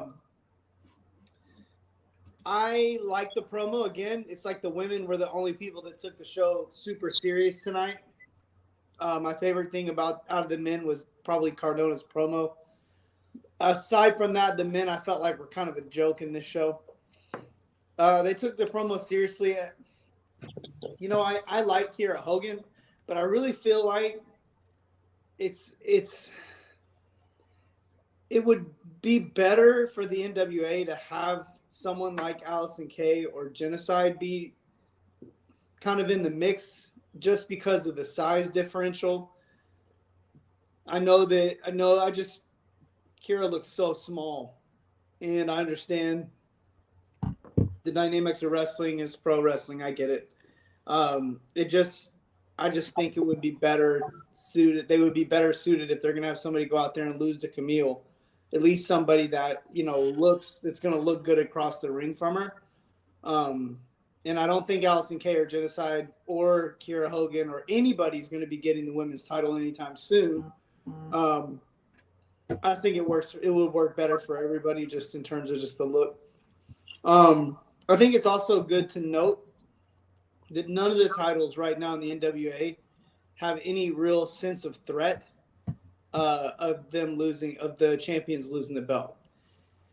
And I'm kind of wondering why, because it's not like, are they going to do Starrcade, or like, is there something big coming up that we need to like be protecting the champions for? Because it really seems like none of the titles, with the exception of the national title, which I haven't seen in like 3 or 4 shows or something, none of the titles really feel like they're even under any kind of threat. You feel like Camille's going to hold the belt forever. You feel like the tag champions are going to hold the belts for a good while. They're not even in a tag team feud. They're in like a 3-man feud thing, which is weird. We'll get to that. And again, like Trevor, we just said, I don't see Trevor losing to any of these guys. I see these are as kind of like enhancement storylines that are just there to keep the champion busy. And I don't think anybody really is taking it serious, like takes the threat seriously. I just feel like it would be better if they had some semblance of threat on at least half the titles. If your 2 major singles titles, when the women's and the heavyweight aren't even going to be contested, at least do something competitive for the other divisions. So I'm not really taking Kiera Hogan as a serious competitor. I feel like the NWA is just using her to get kind of a rub for their champion. Same with Cordona. Same storyline for both of the champions. One thing that I do find what you just said, I think it's interesting to note that Cordona has publicly said that he's a free agent. He's not signed to any company. Kiera Hogan signed to AEW, but has appeared in the NWA just as much as she's been on AEW. And most recently, Kiera Hogan was feuding with Mickie James, who is going to be in the Royal Rumble. She, too, I don't believe is under contract to any one company. And she's your Impact Women's Champion. So it's just all these weird moving pieces. I kind of get like that's what the nature of the business is. It's weird. And want to say hi to my friend Rick from the Pro Wrestling Zone podcast. He just joined us. Let's move on to the next segment, and that would be another booth podium promo with Kyle and the Dirty Sexy Boys. I like them in the ring. At the podium, I'm not really big fans. They're interrupted. I mean, they're basically saying nothing, right? There's nothing to be said. The promo itself was just a waste of time. I know the fans are hooting and hollering because, because it was a good promo. That's why, Jay. Dirty Dango is good, man. He was funny, and he calls himself weird, and he was weird. And I thought it was great. I thought it was but great. does funny make money? He's doing something. Somebody's doing something. You know, like they're doing something. It's not. Oh just yeah, he was making me there. want to turn the show off.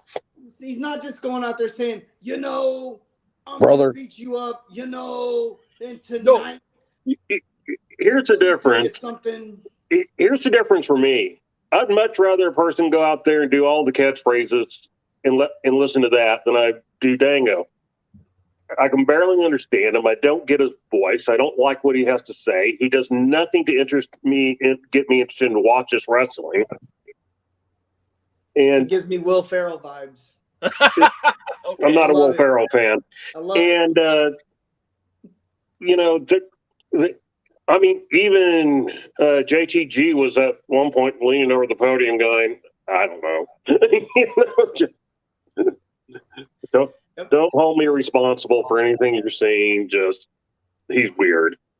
Well, which he actually came out and said. And no, we may have to take Kevin back for surgery if this type of thing he likes. Let's not beleaguer this because we still have Kevin's old buddy, Johnny Yuma, Captain Yuma, coming out with the Ill-Begotten and their newest member, Alex Taylor. And just another weird set of circumstances. And we zoom in on Yuma's hand getting, I'm guessing, antibacterial. And he's got like this giant red sore on his hand, which makes it even better. Because, put some of that rubbing alcohol on that one. Clean that up. I thought it was great. I thought it was funny. It wasn't serious. So if you're going to not be serious, you might as well do what you say you're going to do. I mean, I don't like the Ill-Begotten, but I do like kind of the little swerve they pulled for their match. Our buddy, What Would Luthez Do, says, the only thing more pathetic than phony, let me try that again. The only thing more pathetically phony than an annoyed Velvet is Thirsty Velvet. And let's take her out of the booth and put her as the manager of the Dirty Sexy Boys. I think that would be a good solution. Did anyone notice that her New York accent has been really visible?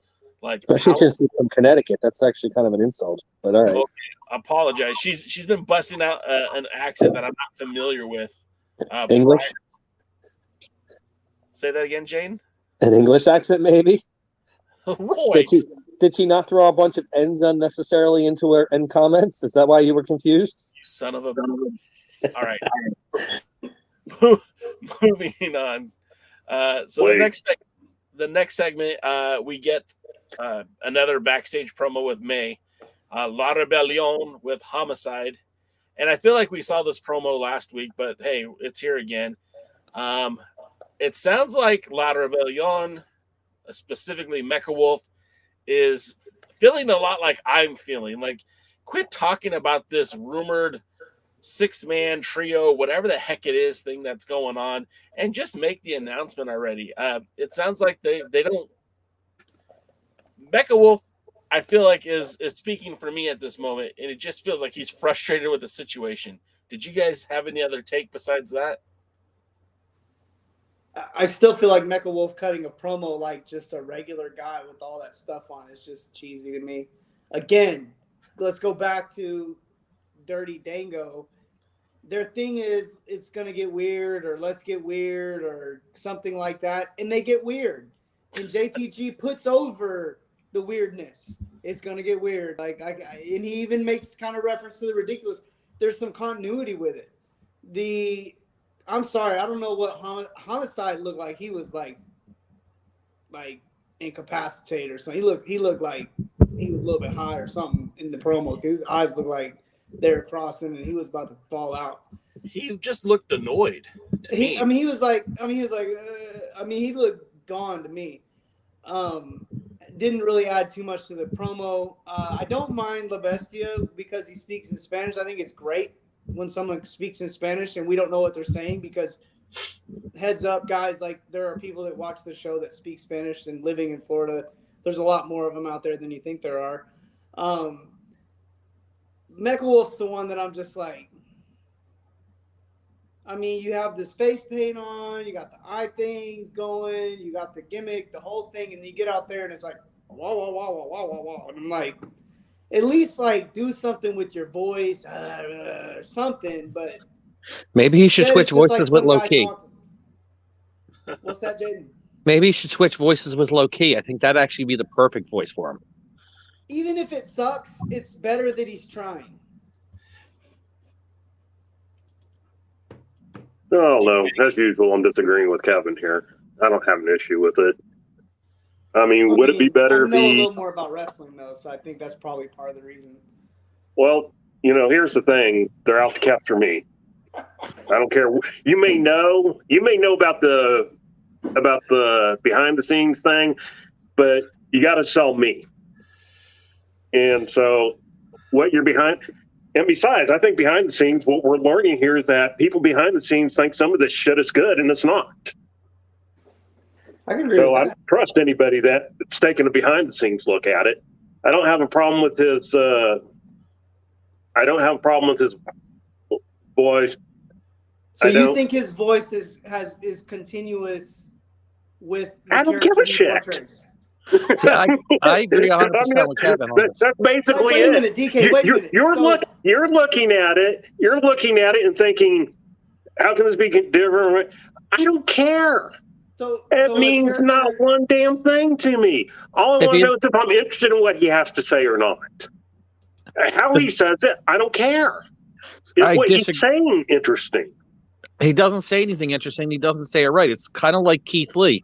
Keith Lee's awesome in there, and he sounds like he looks like Beast and he sounds like Beast, which just, if you know anything about the X-Men, is completely opposite, and it doesn't work. And it doesn't work on this. He should have if he's going to look like a demonic presence, he should look like he's possessed by a demon or sound like he's possessed by a demon or something. He should look. No, he's not. I don't agree. I don't fundamentally agree with that concept. I have many friends who are possessed by demons and they don't sound like that. Okay. So I guess you're possessed by a demon and you don't sound like that. But that doesn't matter at this particular moment. I mean, we're going to have different views on this. Well, I have a question. I'm just asking a question. I'm not trying to impose a view. I'm trying to understand. I swear. So, like, if the Undertaker doesn't talk like the Undertaker, he just goes out there and talks like regular guy, that doesn't matter. If Steve Austin goes out there and talks about being from Texas and he just talks like a regular guy, that Undertaker, I'll grant you. Steve Austin, I think, talks like Steve Austin. Yeah, but what if he didn't? What if he talked like? That's the point. No, but that's who Steve Austin is. I mean, Steve Austin is portraying a character, and you think that's who he is. No, I mean, we don't really know that. We don't know one way or the other than Steve Austin, by his own admission, has said that that's basically who he is. And so does The Rock get over? Does The Rock get over talking like just regular old Dwayne? You know, you can point out everybody out there that's a great talker. I'm just asking about guys who have character. What I'm saying is that in this case, in this guy, I don't give a shit. All right, I'm going to go to the opposite do not. I had to share the bathroom with Abdullah the Butcher at the NWA 50th, and he sounds more like Michael Jackson than he does Abdullah the Butcher. Would you fear Abdullah the Butcher if he started talking and he sounded like that? I wouldn't give a shit. You ever heard Mike Tyson talk? Anytime you want to take a punch from that man, even at his current age, you let me know. We'll arrange something. Let me know what the payday is, and I'll talk about it. All right, nothing. Not one damn thing. You get to get punched because, you know, his voice doesn't do anything for you. Mike Tyson had the worst voice in the world. He was the most intimidating guy on the planet at one time. But it was iconic. He went to WWE, and they told him to drop his voice. It was iconic, though. And Tyson's voice was iconic. Like, it was memorable. Yeah. It was something larger, more than just some guy talking like a normal person.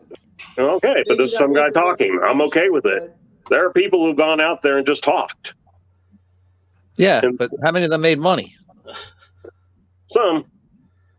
So I'm the only one that's seen Mecha Wolf live in Mexico, and he gets over with that crowd. And when he's speaking in Spanish, he really connects with that audience. And his voice does sound a little bit different. To Kevin's point, his inflection's a little bit different. And as I posted links in the chat, he's a lead singer of what is self-described like a what is it? Not described as anything. It's kind of like a rockabilly / death metal type music. And if you guys want to check it out, they're called Lupin the Skin Killer, or Monster Wolf. The song is called Lupin the Skin Killer. So if you want to check it out, links in the chat. Please let me know what you think. Not exactly my cup of tea, but we'll move on. Let's see. As we come up here, Dave Scooby says, with the agents and older talent in the NWA, are they only there for the money? They should know what works booking-wise, and are they afraid to tell Billy it's bad? I will say this. Go ahead, Jaden. Yeah, they're 100% because Billy's the money man, and apparently, if you say anything bad for you, he blocks you. So they probably are afraid to say something because then they're going to lose that sweet payday and that Smashing Pumpkin money. They probably are afraid to say something. Well, look, pulling the curtain back a little bit, we all know that even though I wasn't a Josephus fan, I've not been a fan of how the NWA has, attached on to him when he, since he passed. Yeah. And look, one of the reasons that there was a falling out between Billy and Josephus, Joseph Hutchinson, was because he started being honest with Billy. He started telling him things didn't make sense. And there's also the thing about it is, and I think it's been made pretty clear, that this is the vision of William Patrick Corgan. We all want the NWA to be something a little bit different, mostly just better. But this is the show that Billy Corgan likes. This is the show that he wanted to produce.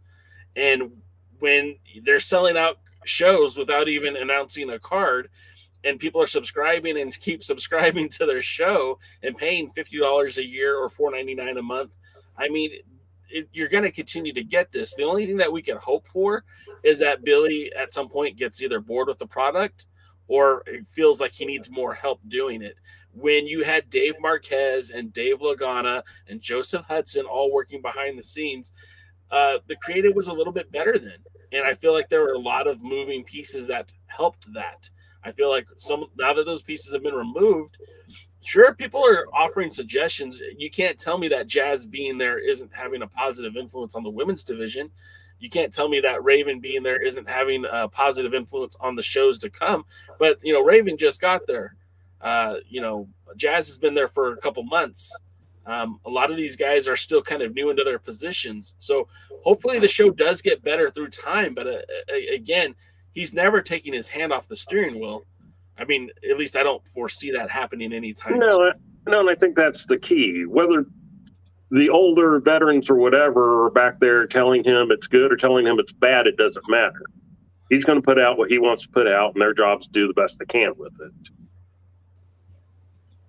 I want to jump in here and agree with everything. Sorry, DK, were you still going? No, I'm done.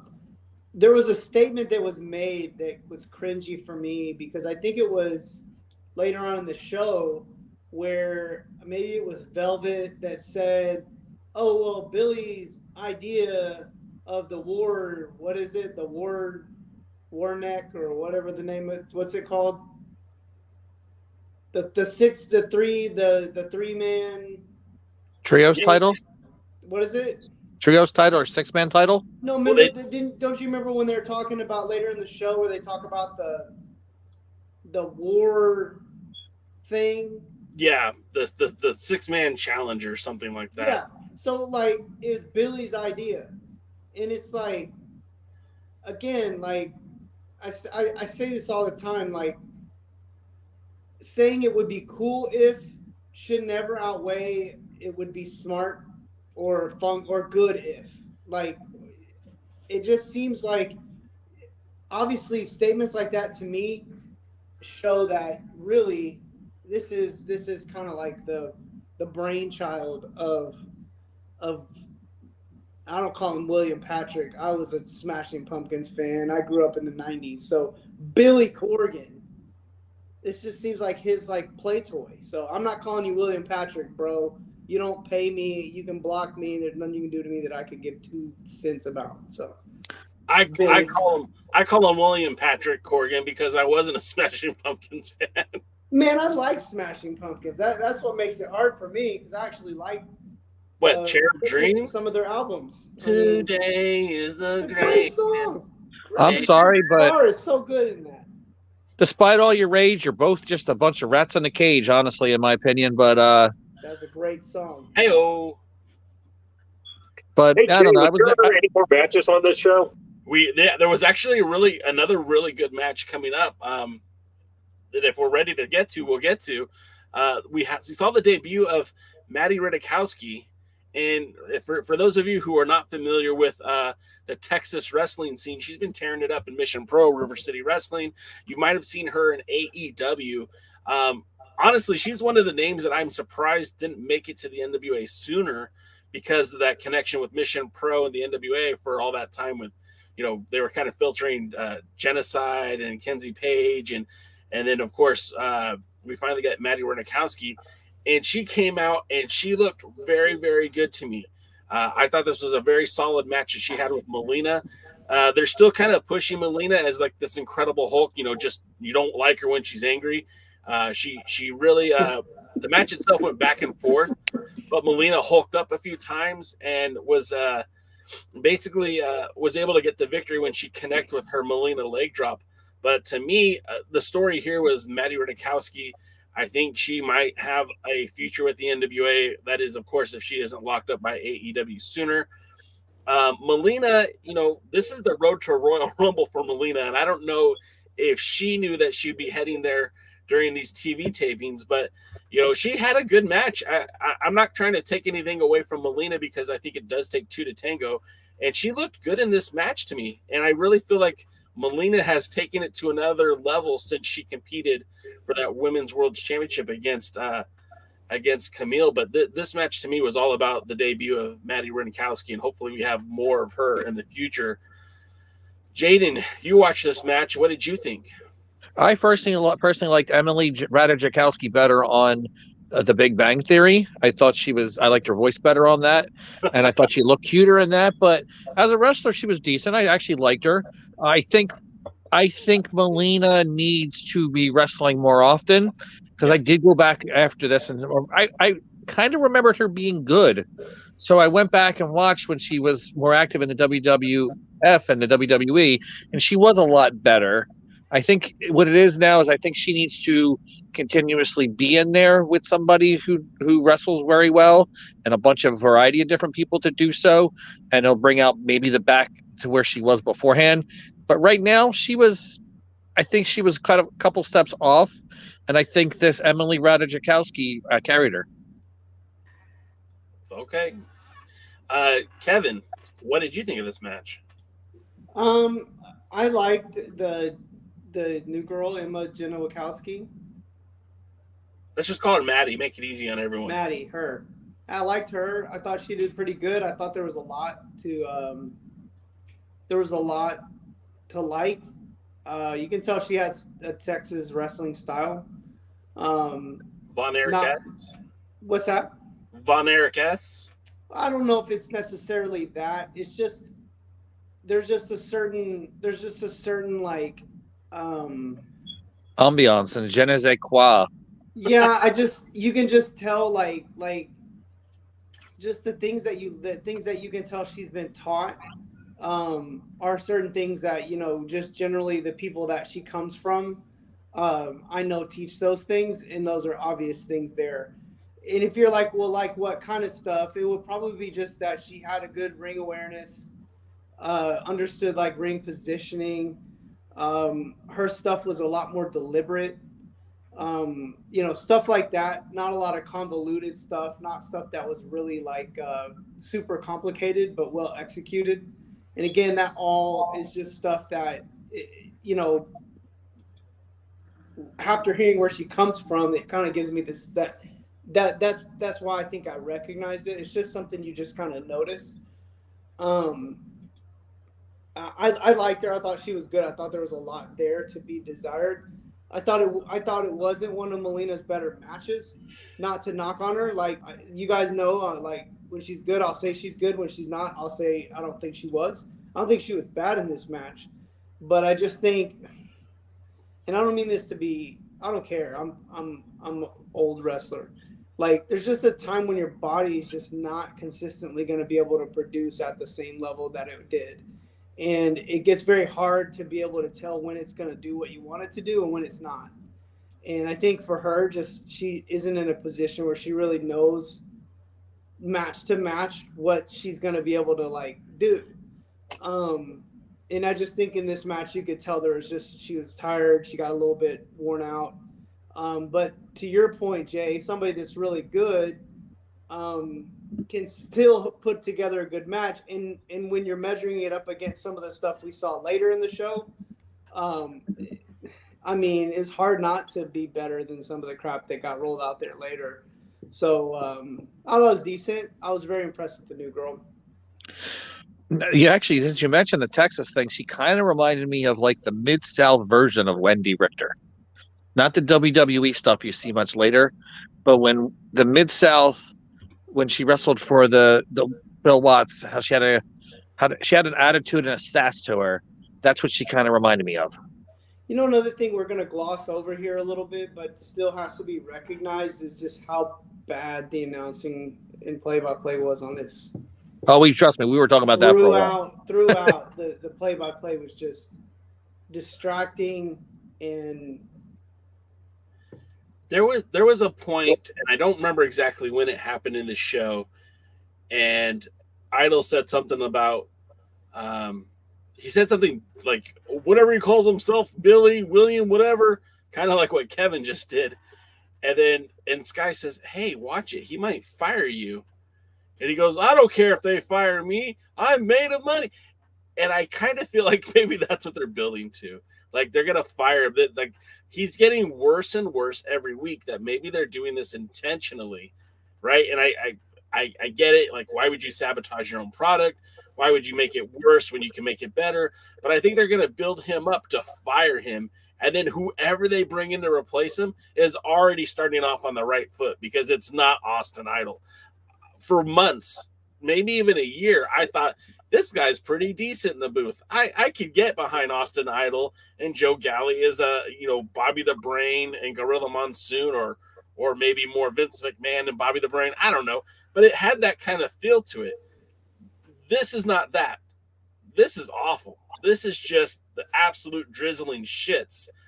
This was the worst I've heard of the announce booth since I've been watching this show. This was just it was so bad. It was awful.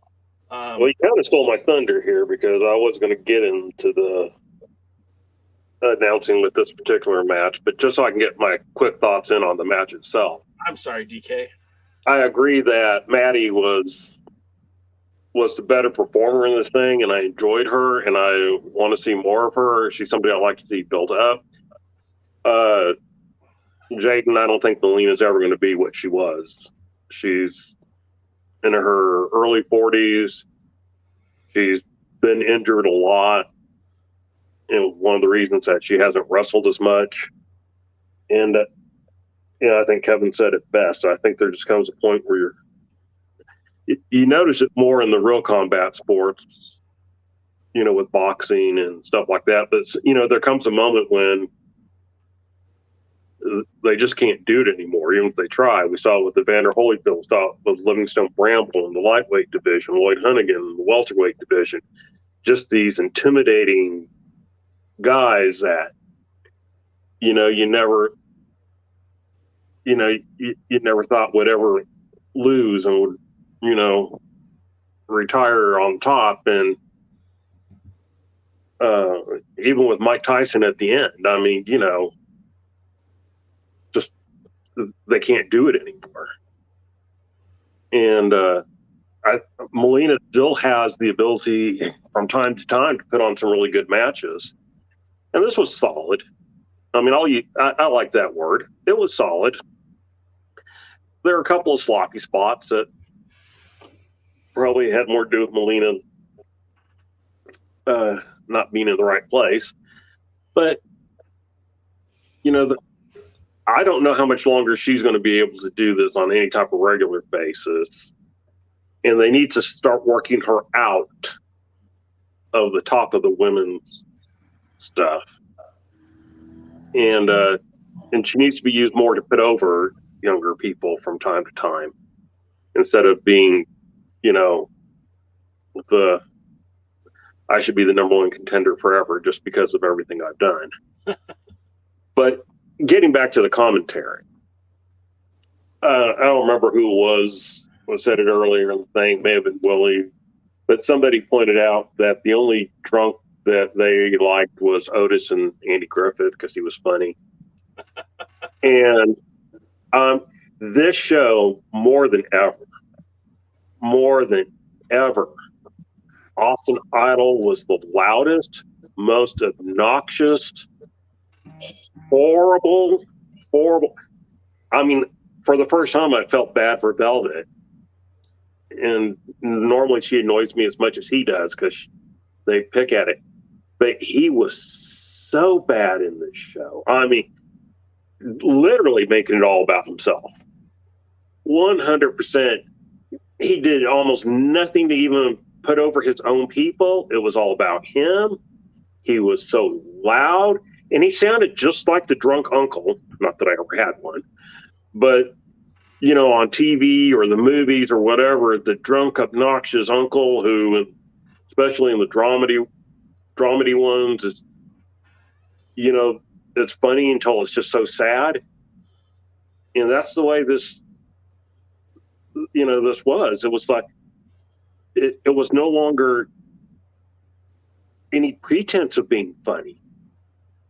This wasn't one of those cases where you go, oh, well, they're trying, or where you can have a simple disagreement like Kevin and I, how, we sparred over Dango or Michael. I mean, those are just disagreements on how you see things. Who's right or who's wrong, I don't know, but, it's this. I don't see how anybody can look at this or more accurately listen to this and go, oh, well, no, it's not bad. It's okay. You're misunderstanding or you're just not getting it. I mean, this is horrible. And I don't think it's a work to get rid of him. I think he's just bad. And I think he's getting worse. And I think probably nobody is actually telling him he needs to chill out and calm down and tone it out. And maybe Billy likes it. I don't know. But, I mean, we can talk about selling out pay-per-views at 800 people, and we can talk about, getting 3,000 people to subscribe to your show. But there comes a point, and I've said this before, I said this when the NWA was behind the paywall. If you're happy with this and you never need the NWA to be any more than what it currently is, I guess all of this is fine. But if you're thinking the NWA needs to get to the level of even where Ring of Honor was before before some of the bad things happened to it, as far as, people noticing it, people seeing things, people wanting to watch, that's not going to happen with the current product. And it sure as hell is not going to happen with Austin Idol being on the announce booth. No, he's got to go. Honestly, I want him to drive down a grassy knoll somewhere in Texas with a top down. That's how bad I want to get rid of him. I agree, actually. Like, and again, I don't want to belabor the point, but I couldn't agree more. He was just really distracting in the show. And I agree with DK. Like, throughout the show, I kept going, like, dude, like, all you talk about is yourself. And you do that, like, in spots where it makes sense. You don't, there was a point in time, and I know I think he was kidding, where the fans were, like, cheering for somebody or cheering, like, a win or something.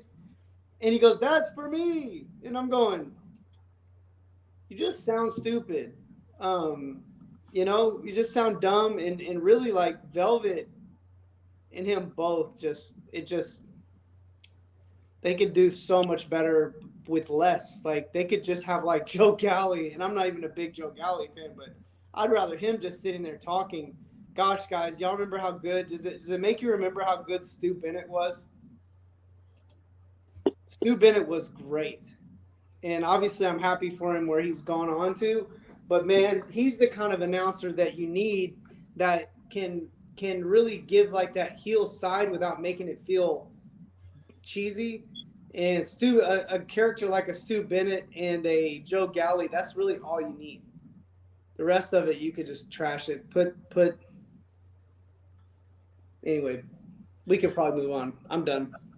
We probably could have done this a while ago. Next up, we get backstage May Valentine with Team Taryn Terrell. Taryn is trying to get peace between Genocide and Paola and get them back on the same page. Segment was kind of meaningless because just like that, Genocide's like, okay, whatever. And kind of just, I guess they're back together as a trio. I just kind of felt like this. If that's what you were going to do with the storyline, why even have it? It seemed very pointless. Do you guys want to add anything to that? I know a friend who only watches the NWA because he likes Taryn Terrell and likes to look at her. I mean, I don't know. I don't appreciate you calling me out like that, Jaden, but continue. I don't have their analytics, but if that's a thing, then I guess more power to them. But I don't know. It wasn't anything. I was kind of glad I had the voice down, honestly. I actually like going. I gotta say, like, though, with Taryn Terrell, like, again, she cuts promos that are at least attempting to be creative. Her and May Valentine have great chemistry. She gives her wrestlers something to actually react to. Like, she set up Paola for an actual decent promo. That was the best Paola has spoken, period. I thought it was decent. It wasn't bad at all. And at least it wasn't, "Tonight, let me tell you something. Let me tell you something. Tonight. At least it was, like, creative, and there's an effort there to do something that just isn't, it's a little bit different. I like Taryn Terrell. I like the character she's playing. I like the skimpy clothes she wears. And outside of that, this segment wasn't anything. Again, it was just kind of like a time filler. We've gone through a couple of weeks here with first Genocide and Paola battling, and then Genocide not being there when Paola was in that match, and it I don't know. It seems like a waste of time to me, but hey, we're now up at the podium with Kyle, and he is surrounded by Austin Sports Management to discuss Tyrus's championship. Discusses that lucky 7 that he's already got 4 victories. Tyrus cuts him off and says, again, someone else who's not ready to go after the World's Heavyweight Championship, content to hold the TV title as it seemed like with Tyrus. But then kind of towards the end of that promo said that he would, at some point like to face his cousin down the road. And then they discussed Marche Rocket and Jordan Clearwater's a tag team again. Just on Saturday, we saw Marche in a singles match with Mayweather, and now we see him in a tag team match with Clearwater. It just, like, come on, put these guys in a role and let them compete in that role. Let them be a tag team. I don't need them jumping around. This promo was just, the best thing about this promo is that Austin Idol was still at the announce booth and didn't really get to add much to it. Second best thing is when it was over. There you go. You guys have anything else you want to add? I like Tyrus in this one. Yeah, it wasn't bad. I agree. I was going to say the same thing. Especially like you said, at the end, he had the type of passion that you would expect a pro wrestler to have. And at the end, he basically said he is going to go after Murdoch. He's got some things he's going to take care of first, but yeah, then I will take that title. And so it's like, it wasn't the same as Nick Aldis. Oh, well, when I want it, I'll take it. His thing was, I'm building to that point, and then I will take that belt. So, and it was passion, and it was like the first time I liked Tyrus since he's been back on, back with the NWA, or I guess not back with, but since he came to the NWA. And so I didn't care about any of the other stuff around it, but I liked his promo. No, I agree. I've liked Tyrus's promos pretty much across the board. He's had some misses here and there, but most of the time he talks really good. He says what he has to say. He knows how to get on a microphone and talk, which is, good. I think he's certainly one of the better promo guys they've got. I actually thought Black Jeans was pretty decent in this as well. Kept it simple, which I think is always a good idea. But it was pretty good. It was okay. Promo segment was all right.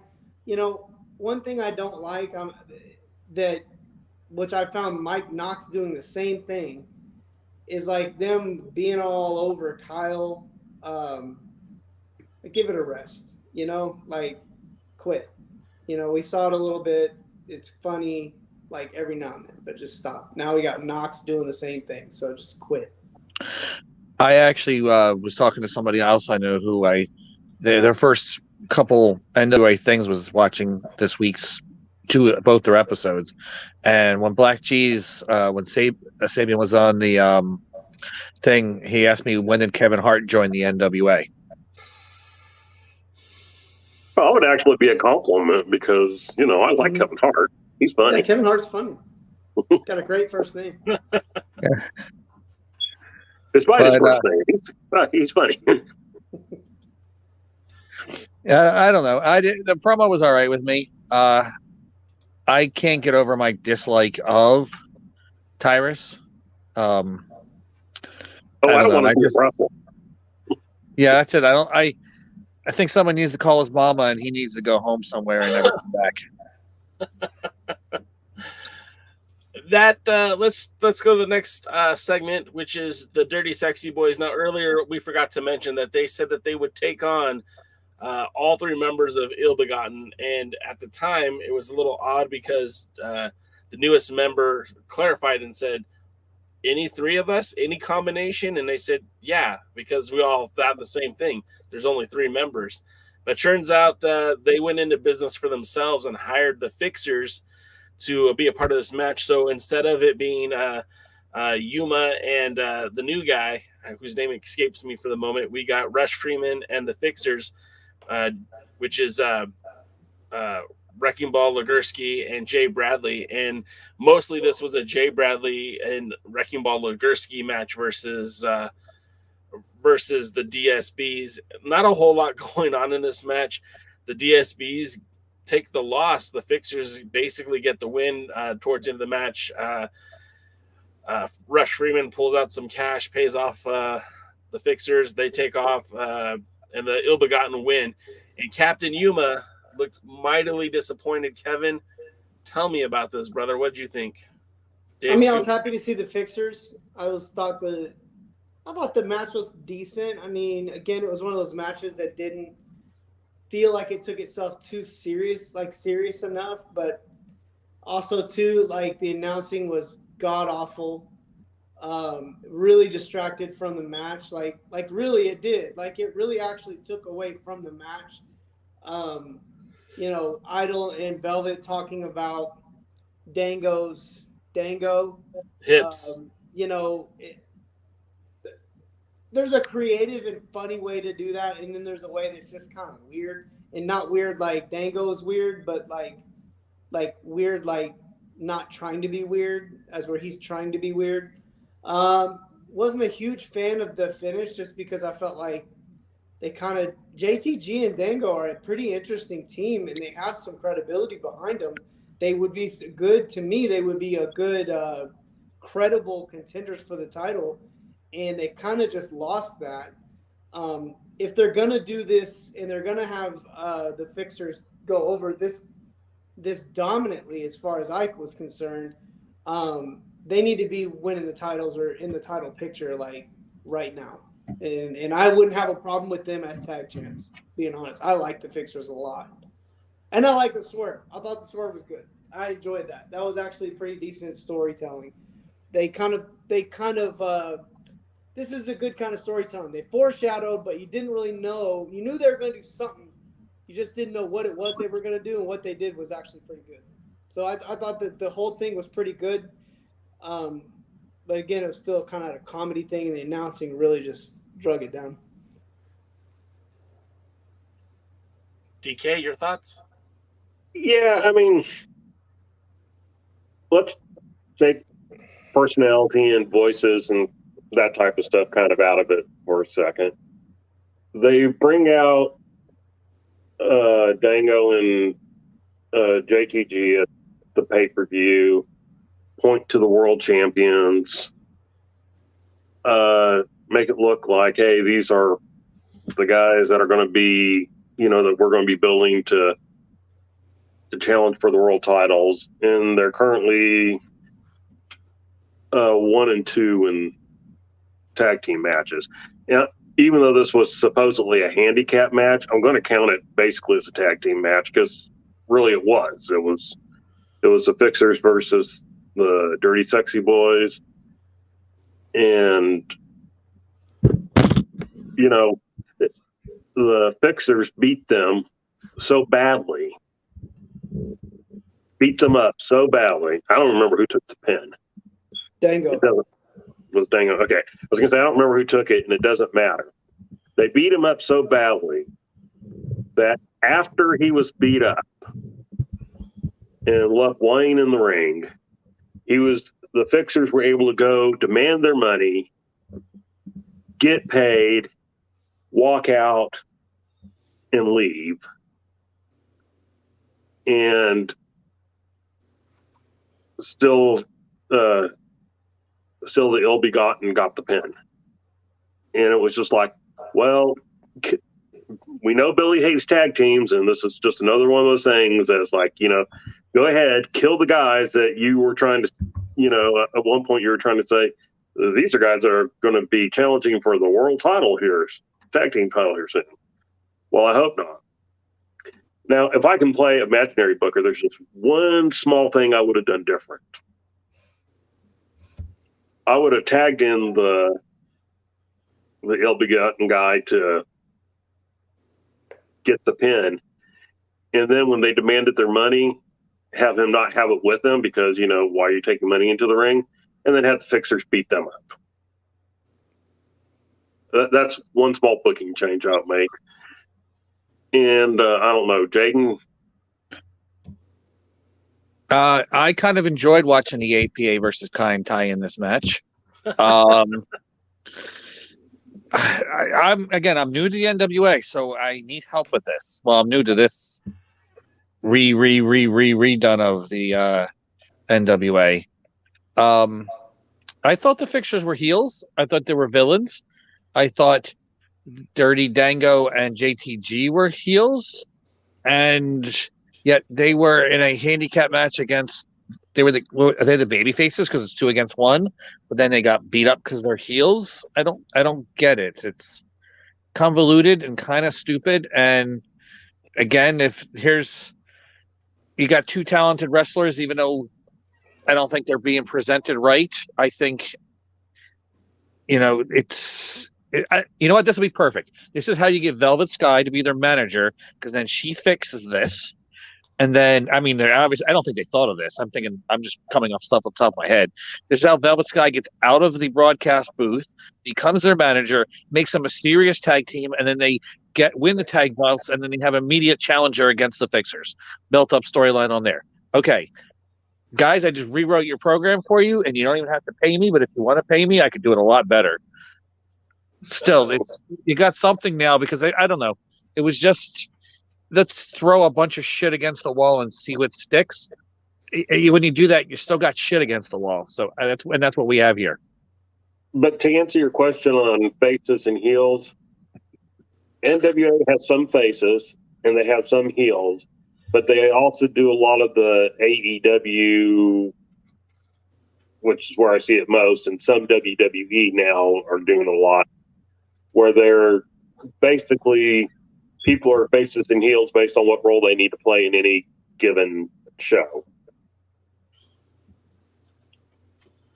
That's the truth of it. Now let's get to the next segment because it's getting late in the night and we still have a few more things left to get to. But next up, I know Kevin popped for this. We got Red Dog up in the booth with Mayweather and of course Kyle. This is at the podium, and both men are talking about Jax. Now Red Dog says that his wife is a legend and he doesn't take kindly to people disrespecting his wife, and he's a legend too, a legendary ass kicker. And he'll fight anyone that disrespects his wife, including Jax. That's basically it for Jax. He says, or excuse me, for Red Dog, he says his piece and then he pieces out. Then we get Mayweather.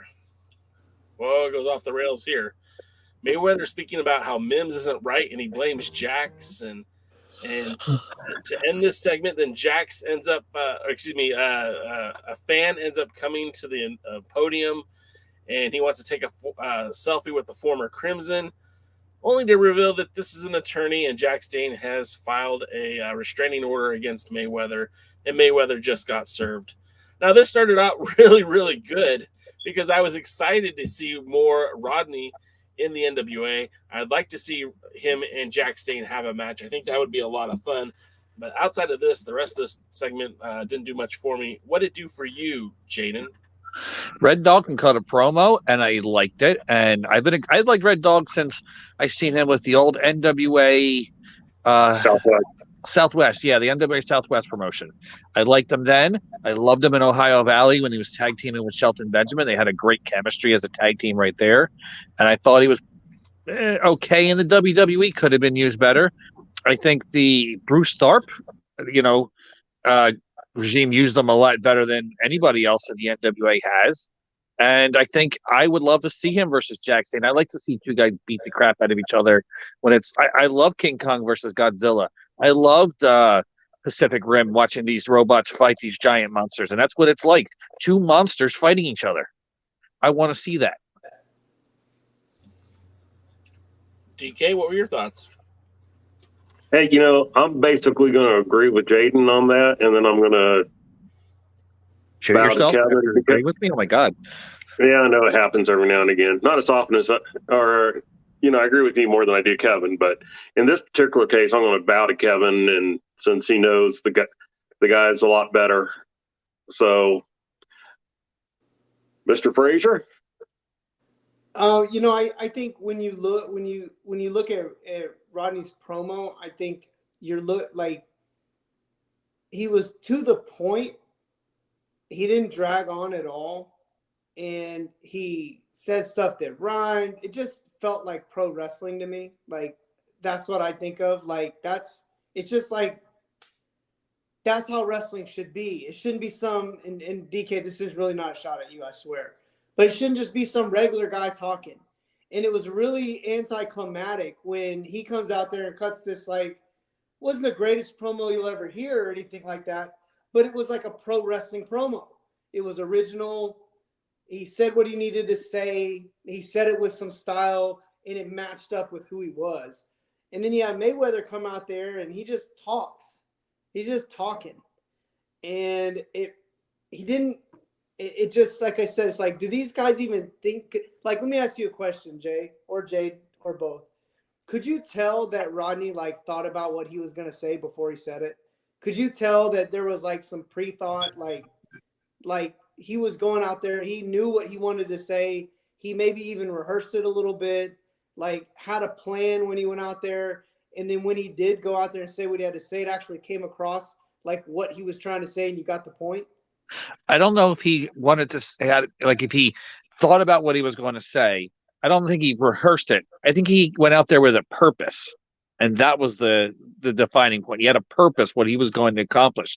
He knew what he needed to do. He knew the end goal, and he knew how to get there. I don't really believe that Mayweather or Crimson or whatever his name is, I don't think he had a purpose to be out there. Or if he did, he didn't know how to get to point A to point B to point C. I don't even think he even knew where the starting line was. Jay?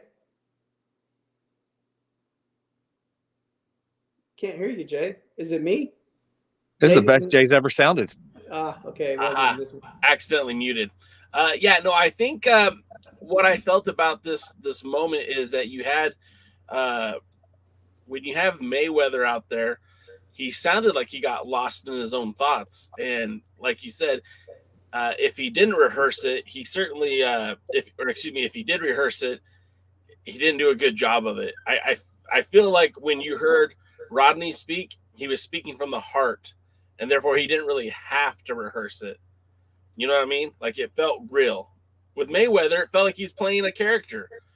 With Rodney, it felt real. Well, I can guarantee you that Rodney's not going to go out there and wing it. That's just not what good wrestlers do, especially if you're on TV. Like, I'm not saying that word for word, but I'm also saying, like, a good wrestler is going to go get in front of the mirror and, like, it's like anything. Like, you don't just go out there on television without having some form of preparation, especially on television. I mean, if it's a house show and, it's a Sunday afternoon and, you're just out there having fun, sure, but it's TV. And, everybody should be getting in front of a mirror and talking working continuously to kind of, even, again, when I say rehearsing, I'm not talking word for word. I'm talking about, like, practicing, like taking the time to really think about what you're going to say, seeing how you sound, and maybe even talking in front of somebody else so that you can get some feedback. Like, that's what good people that are good at what they do, that's what they do, or they should do. I'm just the opposite, though, Kev.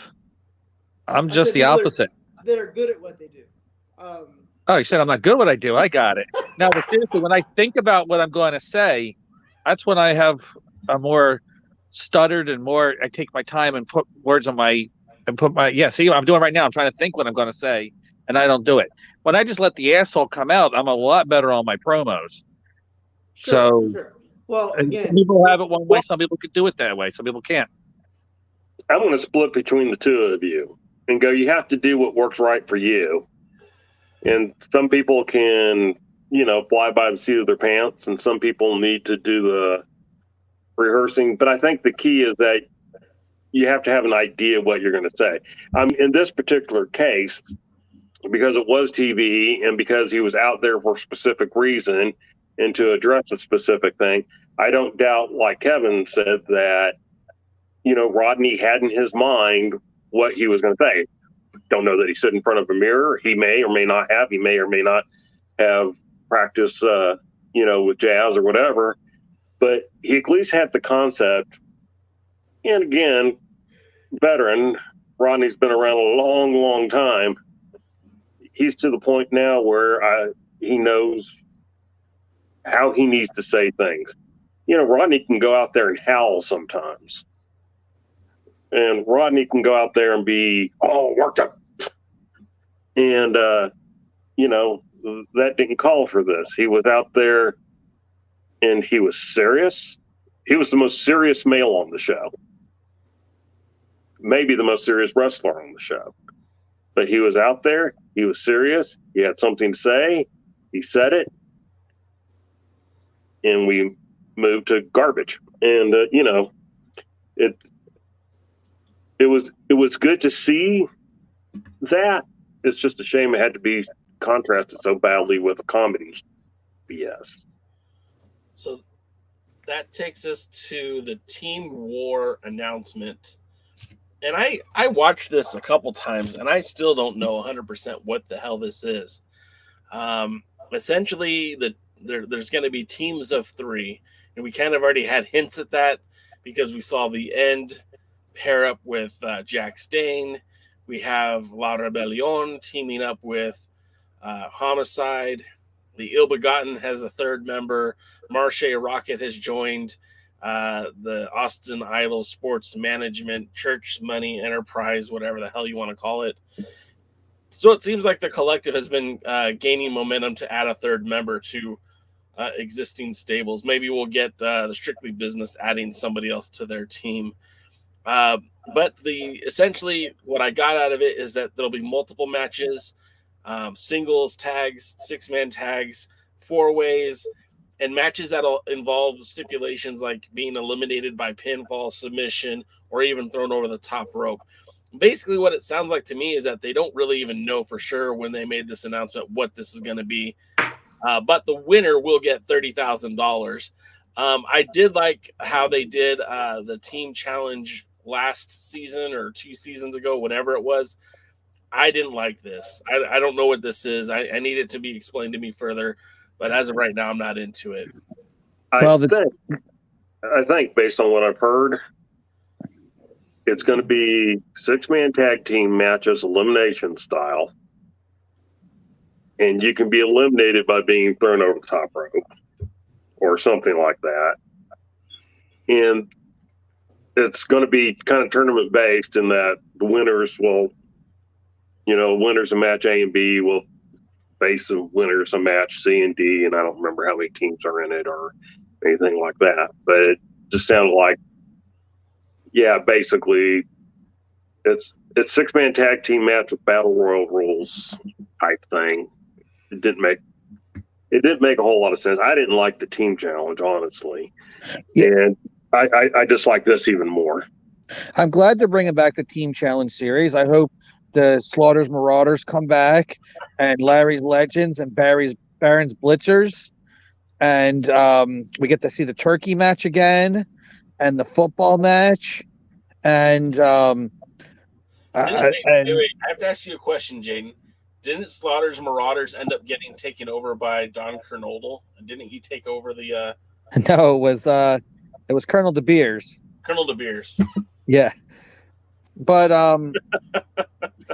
I guess they're bringing back the team challenge series. Maybe since they can't get any fans because of the COVID, maybe they should start bringing back the walls with the wrestling fans on them, like in the that one time we saw with the AWA where they had the fake fans just kind of on the side and they walked out. I don't know. It just sounds more like convoluted, stupid booking, in my opinion. And I guess this is how they're going to create their 64th championship in the NWA right now. When does Joe Galley get a belt? When does the Goofy Kyle guy get a belt? Can May Valentine get one? And can somebody put a belt around Austin Edel's throat and let him hang? I volunteer. Does anybody know where the person that did the job on I almost call him Juan Epstein, on Jeffrey Epstein? Can we get him with the announcers? Because this is just really bad. I don't know. Juan Epstein, there's the name I haven't heard, and I don't know how many either. Did Epstein just make it onto our podcast? Oh, every chance Jaden gets. It's okay. So there was a phase of life where me and Bull couldn't get through a day without a Jerry Sandusky joke. So, so be it. All right. So let's go to paint. This is actually. You guys, you notice I didn't even talk about this. I didn't even speak up. And I'm more than willing to move on because what was the name of it? War. It's what I wrote down, which could be wrong. I wrote down Team War. Team War. Oh yeah. Like we used to do that in high school too. We called it Team War when one wrestling team would pick 4 guys, and then we'd have 4 guys, and then we'd all just battle to pin each other. I thought that was the Survivor Series. You got to say it in your 90s old washed up wrestler locker room accent. Team War, brother. Oh, Team War. Team War, brother. We out there in Team War. Oh. All right, you're welcome for that. Okay. So that brings us to, thankfully, the end of this odd episode. This puts us at the tag team match, the main event. Hawks Ari taking on Church's Money Enterprise. You got Luke Hawk and PJ Hawk again. I have so many nice things to say about them as a tag team and as single competitors. Really hoping Luke Hawk gets far in the junior heavyweight tournament. I feel like PJ Hawk is probably the future of the NWA. They're taking on the Church's Money Enterprise, Austin Idles, whatever. Jordan Clearwater and Marche Rocket, as this is supposed to be the new tag team officially of that stable. And they come out there and do what we all wanted them to do, and that was to lose. I don't have anything more to say on that than that. What did you guys think? DK, let's go to you. What did you think? I thought it was an incredible waste of time, and I wasn't into it, and I didn't enjoy it. That's it. Jaden, what did you think about it? I actually think I turned it off by this point because I don't remember this. So I guess I don't think very highly of it because I don't remember it at all. Kevin. Get us there, Kev. Yeah. That sounds like DK when he has to go to bathroom. No, I'm not that. Wrestling in the 90s, all the old washed up wrestlers, they used to tell me about how it was so great back in the day. That's how they talk. Oh, brother. But I did say something about, like, we could have participation belts. That could be the next title belt, is like you participated belts.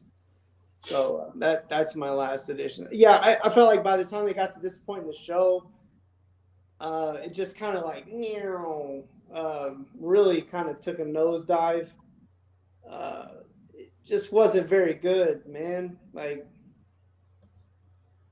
yeah, I don't think Marche Rocket, like, he seems like one of those guys that's just a really nice guy that everybody loves him.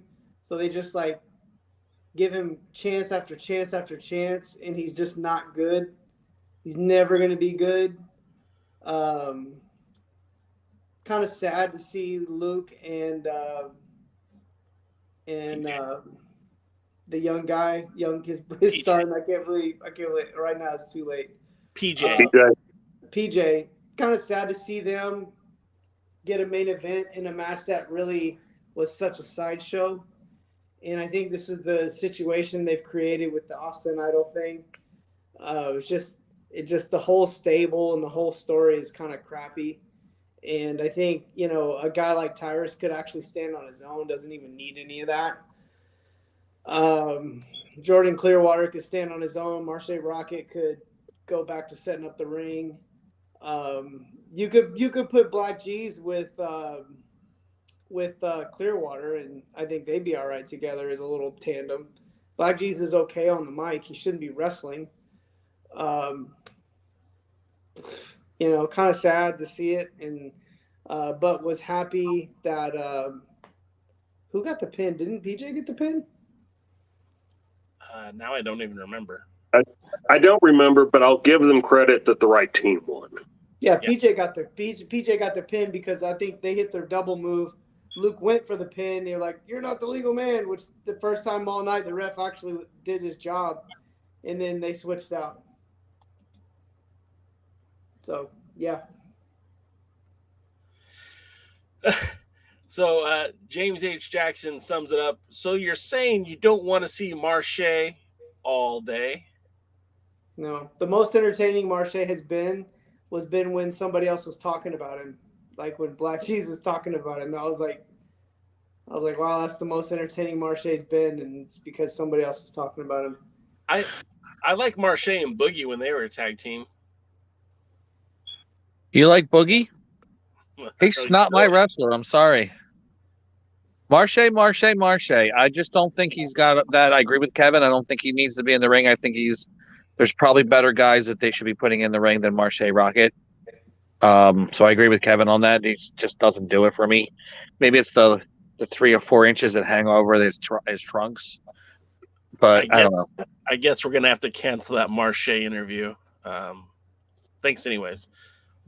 You didn't. No, I mean, look, he has his place in the business. You know, Kevin talked about setting up the ring, and the guys that set up the ring are typically, you know, in the second match on the show to get over the mid card guys. So, you know.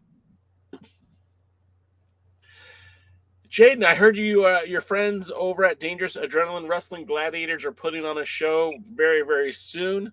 That's not true because Dangerous Adrenaline Wrestling Gladiators doesn't put on shows; they put on events there, Jay. Jay, when are you going to learn that? Never. At this point, it's more fun for me to say show. Jaden, when is this event? And tell us a little bit about it, if you could, briefly. You mean the one on Saturday night, November? I'm sorry, November. Saturday night, February 26th at the MaxFit Sports Center, located at 240 Delsey Drive South in beautiful uptown Glassboro, New Jersey, where you can see the greatest Dangerous Adrenaline Wrestling Gladiators Championship match ever between current champion Ray Jazz defending against former champion Breaker Morant, the man who never lost that championship. You're going to see that awesome main event. To have now an undisputed, there is nobody going to say they're champion without winning this match. You can chop it in half. I don't care. You're going to have a lot of scars on your heart if you're going to choose one of the winners on this. But let's see, Ray Jazz versus Breaker Morant is a match you do not want to miss. Make sure you get your tickets. Tickets are only $20, and you get them at the MaxFit Sports Center very soon. And you're going to want to see that. And you know what? Since I guess I could say this. There's also going to be at Rowan University a private event for Rowan students for Rowan After Hour with Dangerous Adrenaline Wrestling Gladiators.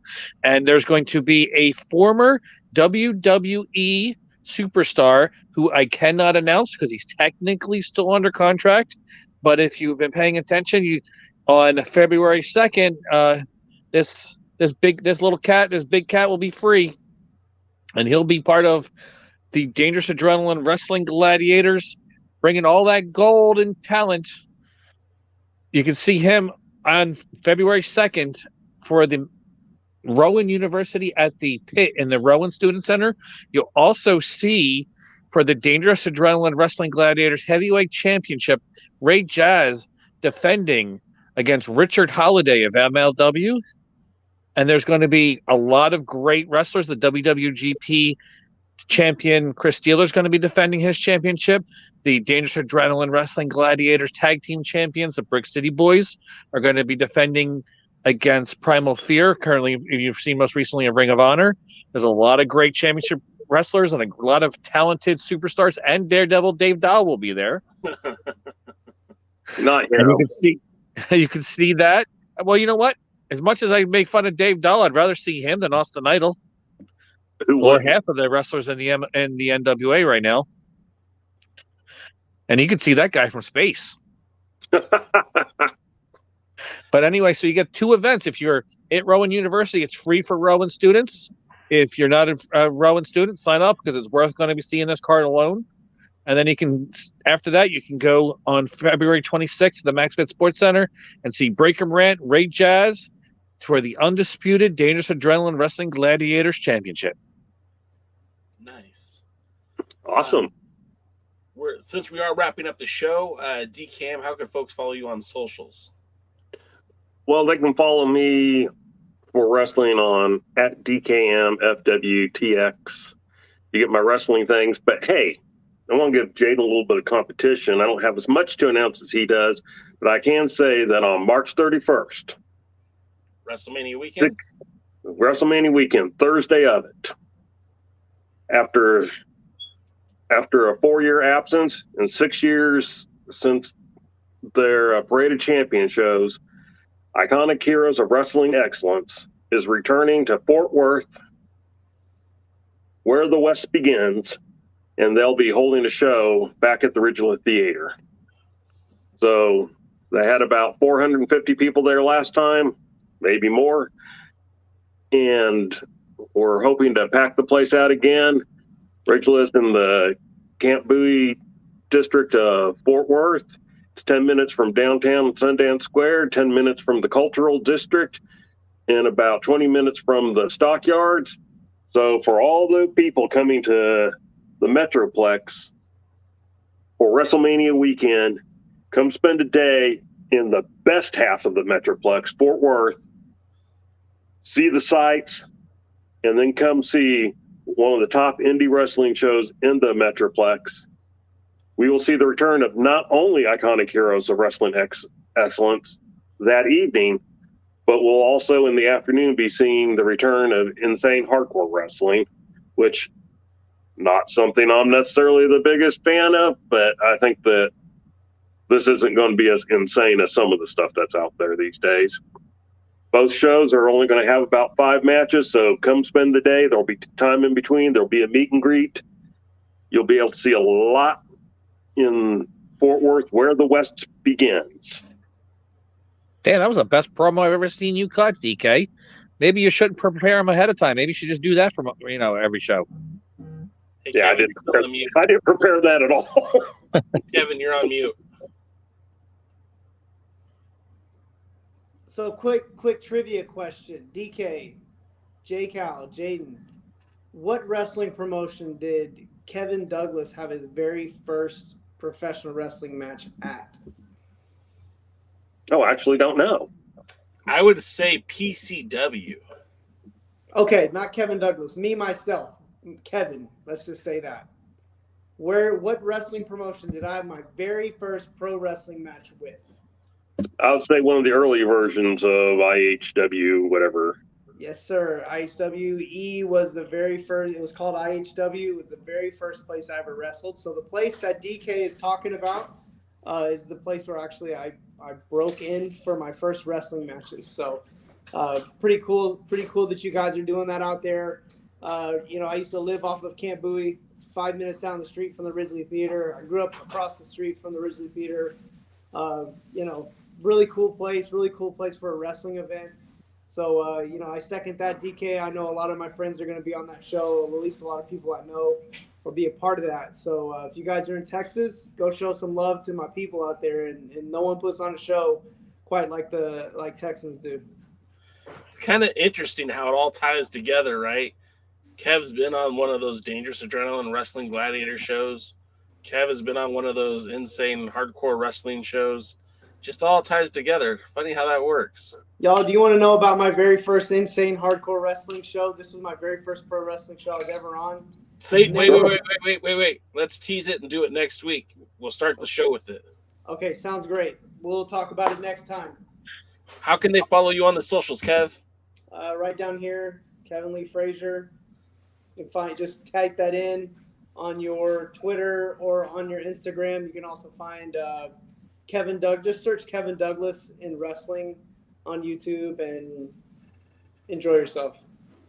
And don't forget, coming soon, you're going to be seeing Scar Neck T-shirts on one of the many T-shirt companies, maybe even alliance-wrestling.com. You might see Scar Neck T-shirts soon. I might be working on designs as we speak. Guys, we appreciate you being here. Thank you. We'll see you at the matches. Thanks for joining the stream. This has been a presentation of alliance-wrestling.com. We genuinely appreciate your support. Would you consider subscribing so you'll never miss a future episode? I'd also like to remind you we do a live stream every Tuesday at 5 p.m. before NWA Power. You can find us on social media at The Alliance Blog. And until next time, we are The Alliance.